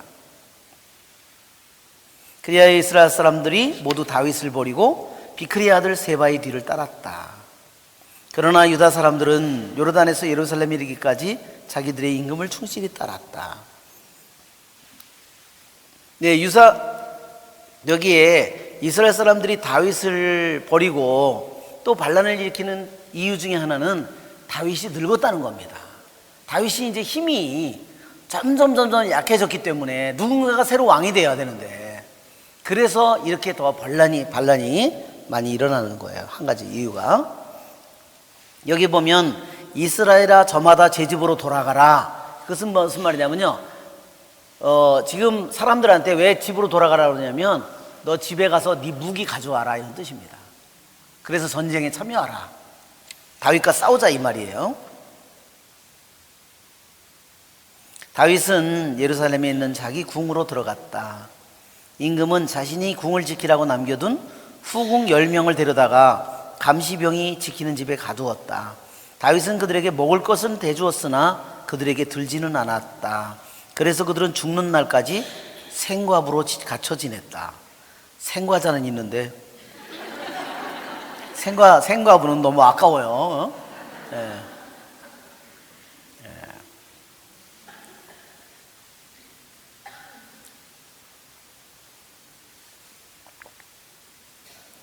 이 3절이요, 아주 이 전체 기절 중에서 후궁 10명은 가두고, 그렇죠? 그러나 양식은 내주었죠? 그러나 더 이상 들지는 않았다 그랬어요. 이 3절이 20장에서 아주 중요한 역할을 하고 있습니다.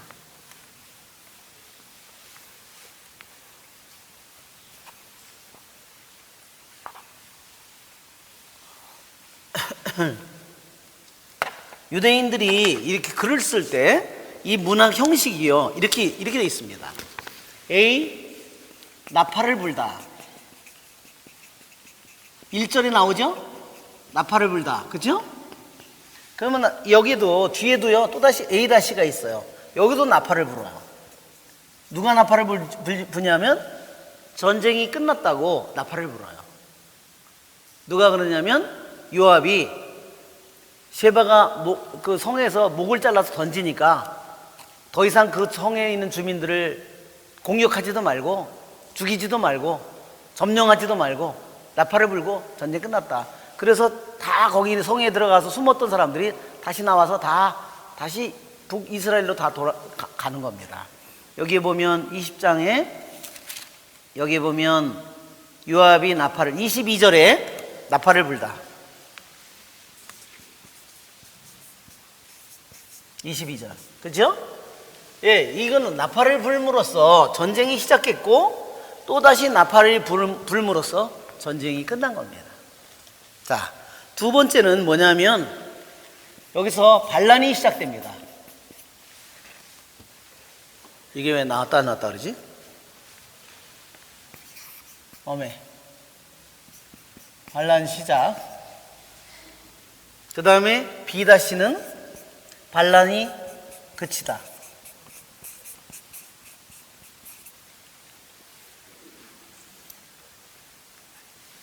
여기 2절, 이거는 14장부터 22절.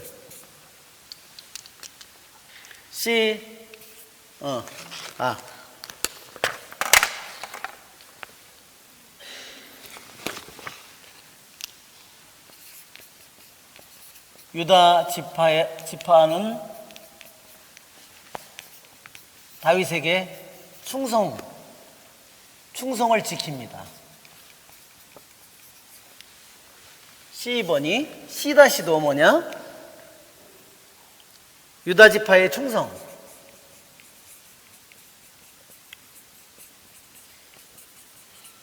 이것이 뭐냐면 이게 2절 B, 2절 A.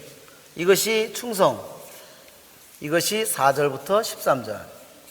이렇게 돼 있고, 여기에 지금 여기 나오는, 여기 가운데 나오는 거 D번, 이것이 뭐냐면 다윗의 후궁이에요.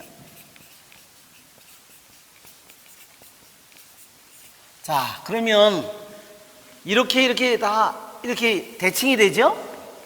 B하고 B' 내용이 다 같으죠? 자, A 나팔을 부는 거하고 끝에서 나팔을 부는 거하고 대칭이 되죠? 그 다음에 반란이 시작되고 반란이 그치는 거 대칭이 되죠? 유다 지파의 충성, 주다 지파의 충성 서로 대칭이 되죠? 자, 제일 가운데에 있는 내용이 다윗의 후궁 3절이에요.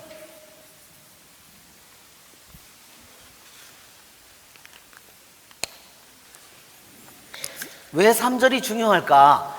이렇게 보면 서로가 대칭이 되는데, 책을 한가운데를 열어가지고 말하자면 한가운데를 열어가지고 서로 딱 대칭을 하면 대칭되듯이, 그래서 그 중에서 가운데만 이것이 제일 중요한 핵심적인 역할을 여기서 하고 있어요. 근데 왜 하필이면 다윗 후궁일까? 왜 그것도 다윗 후궁도 생갑으로다가.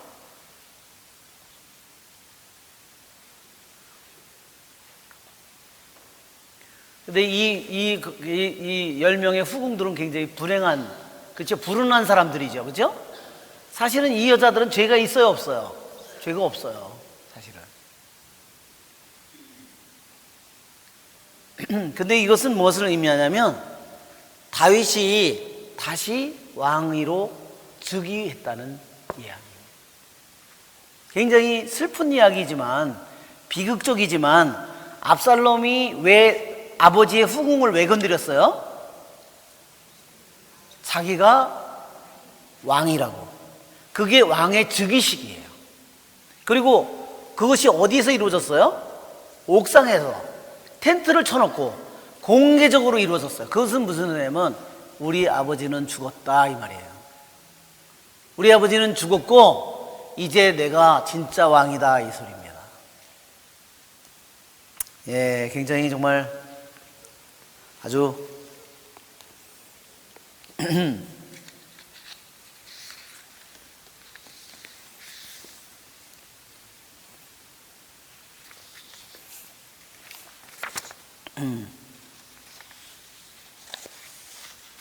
여기에 있는 그래서 이 내용은 슬픈 이야기는 굉장히 슬픈 이야기이지만 이것은 다윗이 다시 왕으로 반란은 일으키고 있는데 반란이 일어났어요. 또다시 반란이 일어나는데 반란이 일어나가지고 큰 소요가 이루어졌는데 다윗이 예루살렘으로 입궁을 한 다음에 돌아간 다음에 제일 먼저 한 것은 뭐냐? 후궁에 대한 조치였다는 거예요. 그것은 자신이 다시 왕위로 즉위했음을 선언하는 거고요.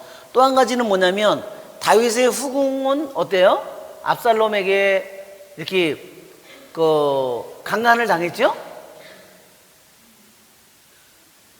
좋아서 한 건 아니잖아요, 그죠? 네. 그런데 이 다윗의 후궁들은 또 한 가지는 뭐를 뜻하냐면 하느님의 심판을 의미해요. 그렇죠? 왜? 너는 비밀리에 밧세바와 그런 짓을 했지만, 그렇죠? 그러나 옥상에서 네가 그런 짓을 했지만 나는 모든 사람들이 보는 앞에서 그 일을 하겠다고 그랬어요. 그렇죠? 10배로, 그렇죠? 이것은 다윗의 후궁의 이 상처는 이것은 뭐냐면 무엇을 보여주냐면 하느님의 심판이 이루어졌음을 보여주는 겁니다.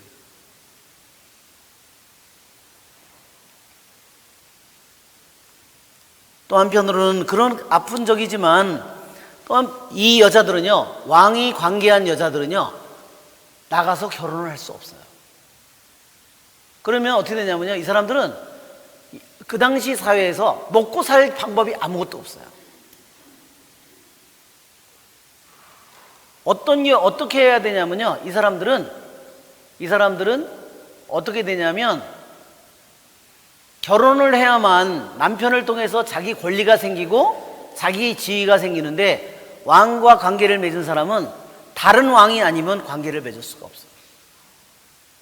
그러면 이 사람들에게 생계서부터 아무것도 보호가 있을 수 없어요.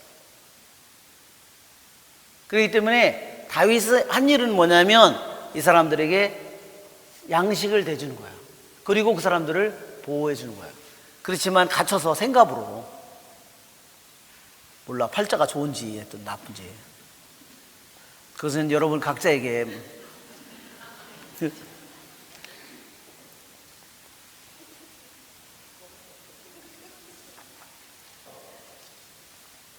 근데 제 생각엔 좀 아까워.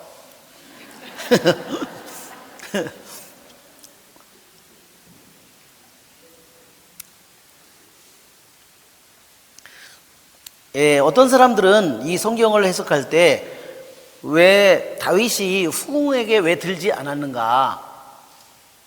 그것은 신명기 24장에 보면요, 아버지와 아들이 같은 여자에게 드나드는 것은 그것은 아주 가증스러운 일이라고 그랬어요.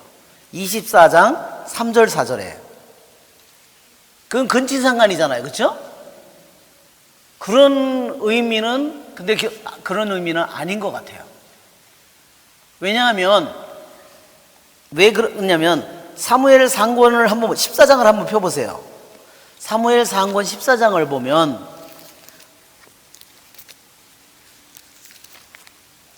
오히려 오늘날의 사고가 아니라 사무엘상 14장 50절을 보면 이렇게 되어 있습니다. 사울 아내의 이름은 아히마츠의 딸 아히노암이었다. 이렇게 되어 있죠? 사울의 아내의 이름이 아히노암이에요. 그런데 사무엘 하권을 보면 12장에, 사무엘 하권 12장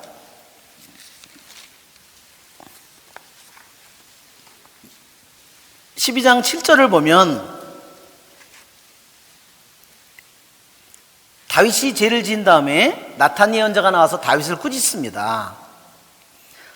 7절 여러분 찾으셨죠? 그러자 나탄이 다윗에게 말하였다. 임금님이 바로 그 사람입니다. 주 이스라엘의 하느님께서 이렇게 말씀하십니다. 나는 너에게 기름을 부어 이스라엘의 임금으로 세우고 너를 사울의 손에서 구해주었다.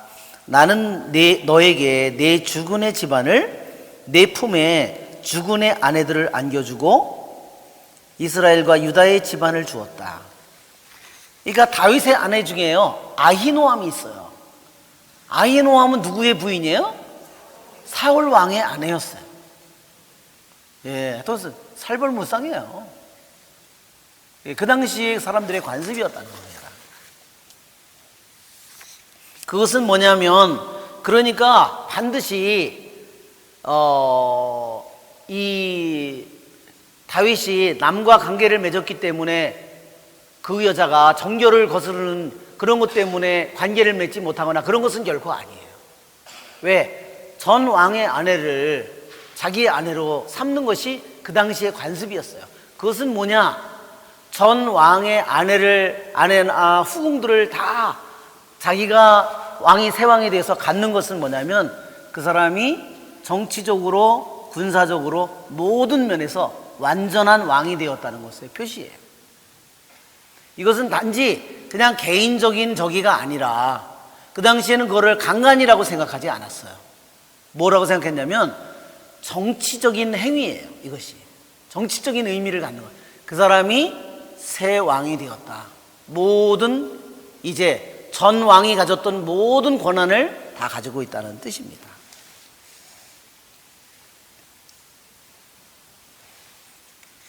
예, 여기에 보면 즉 다윗이 다시 이 3절의 모습은 뭐냐면 다윗이 그 다시 세바의 반란이 일어난 그 혼란 속에서 다윗이 제일 먼저 조치한 것은 다윗의 후궁을 처리하는 거였다. 그것은 뭐냐? 다시 자기가 이스라엘의 왕이 되었음을 선언하는 거예요. 이것이.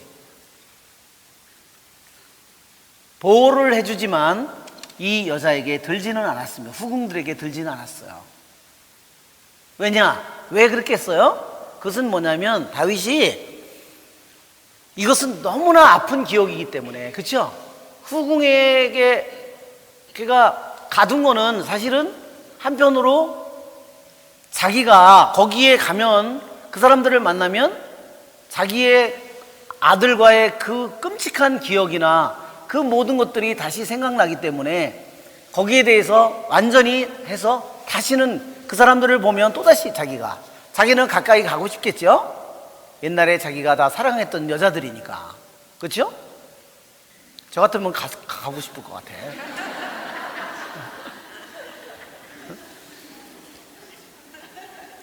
그런데 말하자면 우선 거기에 그것을 가둬놓은 것은, 바리케이드를 친 것은 여자를 위해서도 있을 수 있지만 자기 자신을 위해서이기도 하고, 그리고 또 한편으로는 자기 자신이 그 여자들에 대한 모든 권한을 가지고 있지만 자신은 거기를 그 여자들과 후궁들과 관계를 맺지를 않았다는 것은 뭐냐면 자기가 한편으로는 밧세바와 관계를 맺은 자기의 죄에 대한 속죄라는 겁니다.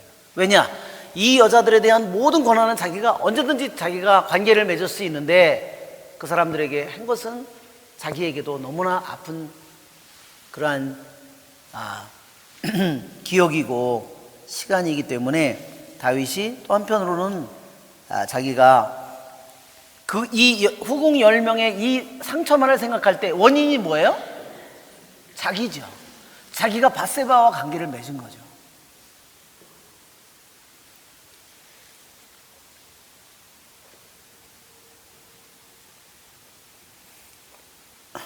그래서 우리들이 볼 때는 개인적인 그러한 관계가 아니라 이 모든 것이 다윗의 정치적인 그러한 자신이 왕으로 즉위했음을 선언하는 행동이지만 그러한 아픈 그러한 기억이 있기 때문에 다윗은 거기에 대해서 더 이상 가까이 가지는 않았는데, 한편으로 이 10명의 후궁도 같은 아픔을 같이 겪고 있는 거예요. 생가부 때문에 좀 오래.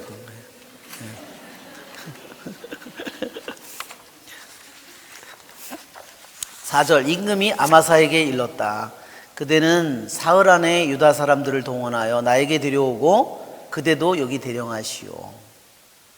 아마사는 이제 압살롬 자기 아들의 반란을 일으켰을 때 반란군 총사령관이었죠.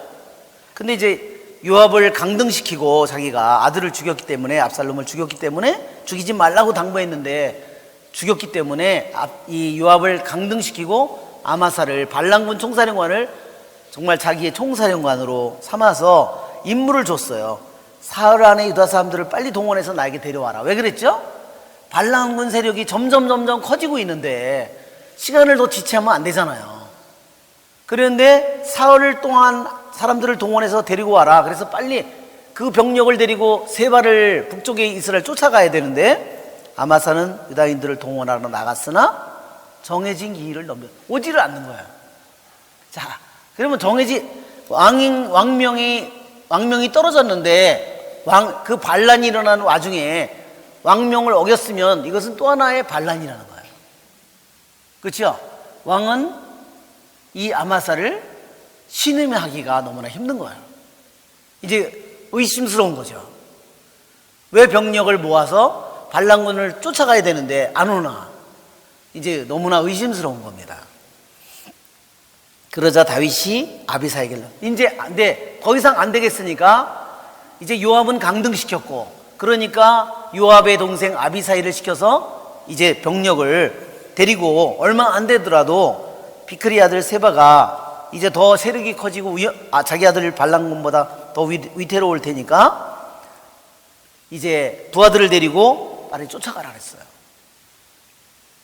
이제 아마사가 안 오니까, 총사령관이 안 오니까 그 밑에 있는 요압의 동생 이제 아비사이를 통해서 일을 시킨 겁니다. 요압의 부하들과 비크레 쪽과 펠렛 쪽 모든 용사가 세바의 뒤를 쫓아 나섰다. 7절에 요압의 부하라고 돼 있죠? 아비사이가 데리고 갔지만 그 사람들은 다 실제로 누구의 부하예요? 요압의 부하들이에요. 예루살렘을 나서서 비크리 아들 세바를 뒤쫓았다. 그들이 기본에 있는 큰 바위 곁에 이르렀을 때 아마사가 그들 앞으로 나왔다. 이제 기브온에 있는 거기에서 이제 바위 근처에서 아마사를 만난 거예요. 쫓아 올라가다가. 그러니까 아비사이 동생 밑에 요압이 강등돼 가지고 거기서 그냥 군인으로 가고 있는 거예요. 말하자면 백의종군 하듯이 요압이 자기 동생 대장으로 해가지고 자기 밑에 그 밑에서 이제 가고 있는 건데 거기서 아마사를 만났어요. 요압이 어떻게 해? 요압은 군복을 입고 허리에 띠를 메고 있었는데 거기에 칼이 든 칼집이 달려 있었다. 요압이 나아갈 때 칼이 빠져나왔다. 그러니까 일부러 이제 말하자면 칼집에다가 꽉 조이면 칼집으로 딱 조이면 칼이 안 빠져나오죠? 일부러 허술하게 그걸 매놓은 거예요. 조금 앞으로 이렇게 움직이면 칼이 쑥 빠져나오게. 그러면 칼이 쑥 빠져나오면 오른손으로 수염을 잡고 칼이 빠져서 떡 떨어지면 수염을 잡고 이 사람은 키스하나 보네 하고 있는 사이에 칼로다가 푹 찌른 거예요. 요압이 무서운 인간이에요 진짜. 자기 앞길을 조금이라도 막는 게 있으면 가차없이 다 죽여요. 아브넬 죽였죠. 압살롬 죽였죠. 그죠? 지금 여기에 아마사 죽였죠. 이 모습은 요압이 아마사의 수염을 잡고 막 키스하는 것처럼 하다가 유다가 생각나요. 그죠? 유다도 키스를 하면서 배신하잖아요. 그죠? 그런데 아마사는 요압의 손에 있는 칼에 주의를 기울이지 않았다. 요압이 칼로 그의 배를 찔러 그의 창자를 땅에 쏟아지게 하니 그는 두 번 찌를 것도 없이 죽어버렸다. 여기에 우리 말로는 배라고 되어 있는데요, 히브리 말로는 코마시라고 해요. 코마시라고 해가지고 그것은 뭐냐면 히브리 말로 코마시, 이 말은 코마시, 이 말은 코마시, 이 말은 저기 그림에도 나온 아까도 온 것처럼 목으로부터 5번째 갈비입니다. 뭐냐면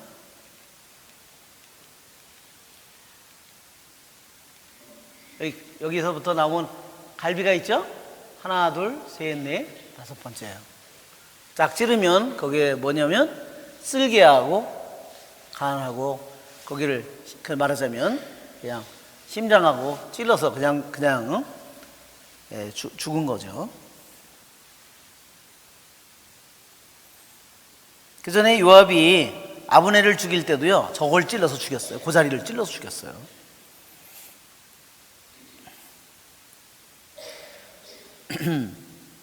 그러고 나서 요압과 그 동생 아비사이는 비크리 아들 세바를 뒤쫓았다. 그때 요압의 부하 하나가 아마사 곁에 서서 말하였다. 요압을 좋아하는 자와 다윗을 위하는 자는 요압의 뒤를 따르라.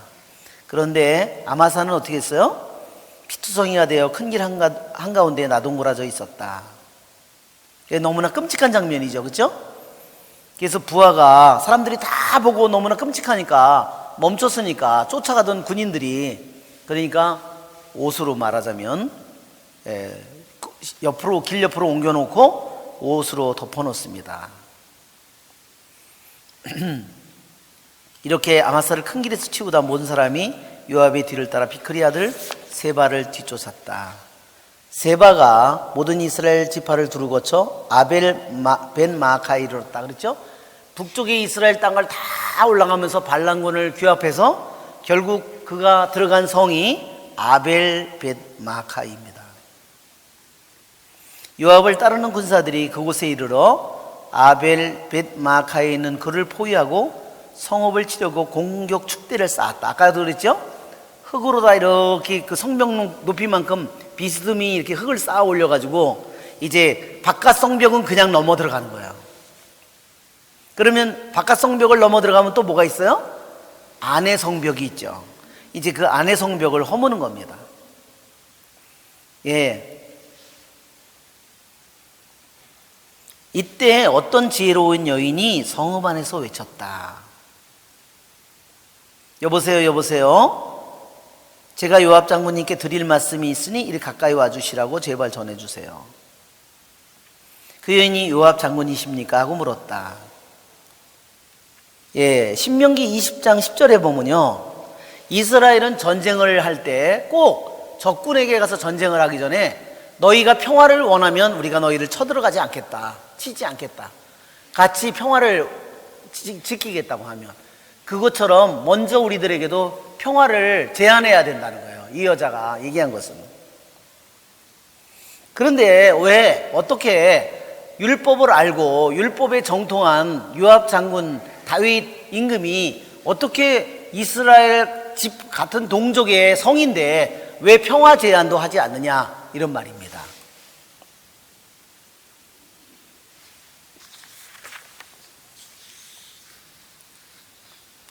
그 여인이 이렇게 말하였다. 옛적의 사람들은 아벨에게 물어보아야 한다 하면서 문제를 해결하였습니다. 그러니까 이 아벨이라는 이 도성은 지혜로서 유명한 도성이었다는 겁니다. 속담에, 아주 속담에 알려질 만큼 아벨이라는 도성이 지혜로 유명한 도성이었어요.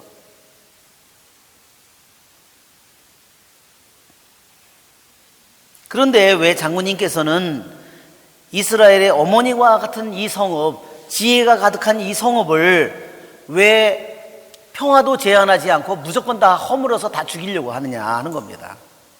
이 성읍을 왜 허물려고 하는, 파괴하려고 하느냐. 그러니까 요압이 나는 결코 이것을 삼키거나 파괴하지 않을 것이다. 나는 단지 임금께 반기를 드는 그자만 넘겨주면 이 성읍에서 물러가겠다.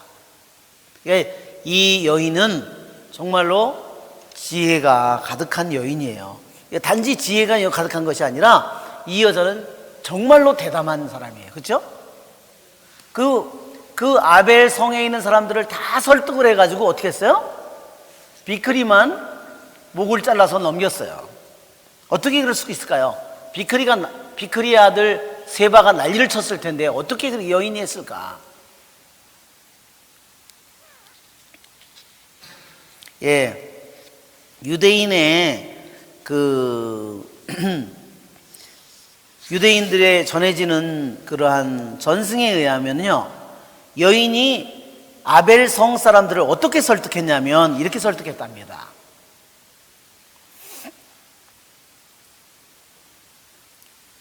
세바와 반란군 대장인 세바와 우리 도성에 있는 우리들 모두가 다 죽는 경우라면 세바를 넘기는 게 낫다. 그렇죠? 우리도 죽고 세바도 죽고 우리도 다 죽는다면 우리가 왜, 우리 저기도 아니고 우리 도성 사람도 아닌데 왜 우리가 괜히 베냐민 사람도 아닌데 왜 그 사람 때문에 우리 전부가 죽어야 되느냐. 그리고 또 이 세바가, 유대 전승에 의하면 세바가 어디 있었냐면 성벽 안쪽에 들어가 있었나 봐요. 이 성이 이렇게 이중으로 돼 있었다 그러죠? 그런데 나머지 사람들은 다 여기서 적군과 마주쳐서 싸우고 있는데 세바는 혼자 가운데 있는 거예요. 성 안에, 성벽 안에. 아니 자기네들은 다 목숨 걸어서 싸우고 있고 저놈은 안쪽에 들어가서, 성벽 안쪽에 들어가서 있으니까, 그러니까 바보 같은 짓 아니에요. 그죠? 자기네 도성 사람도 아닌 놈을 데려다가, 그러면 성벽 안쪽에 있고 자기는 이 성벽에, 이놈은 안에 있고 자기는 성벽의 바깥쪽에서 직접 몸을 대서 막 죽어가고 있고 싸워서. 그럴 경우라면 세바를 넘기는 게 낫다. 그렇죠? 왜 우리가 어떤 사람 하나가, 어떤 우리 동족 중에 하나가 얘만 죽이면 모든 게 끝나는데, 용감하게 나서서 저놈을 죽이면 모든 게 끝날 텐데 왜 우리가 한 사람도 그 사람을 죽이려고 용기가 없어서 왜 우리 도성 사람 전체가 다 멸망하느냐 이거예요. 그렇죠? 어떤 사람이 용감하게 나서서 이 비크리 아들 세바만 죽이면 자기네들은 다 살고 멀쩡할 텐데 왜 얘 하나 지켜주려고 우리 전체가 죽느냐 이거예요. 그렇게 설득을 했다는 겁니다. 이 여인은 단지 머리가 뛰어난 여자가 아니에요. 그죠? 이 여자는 정말로 용기와 믿음이 대단한 그러한 사람이었습니다.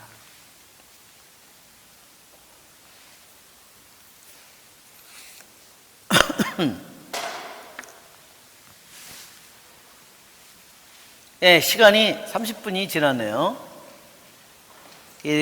그래서 이 지혜로운 여인은 유대인들이 그래서 성경에 아주 사랑하는 여인이에요. 아비가일이라든지 말하자면 미칼이라든지 여러 사람에게 비교되는 그 말하자면 뭐죠?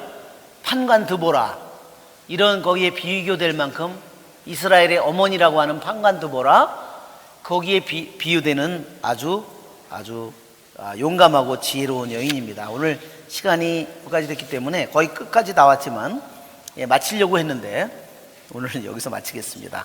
다음 주에는 우리 휴강이고요. 성령 세미나 혹시 시청하실 분은 또 신청하시고 영광이 성부와 성자 성령께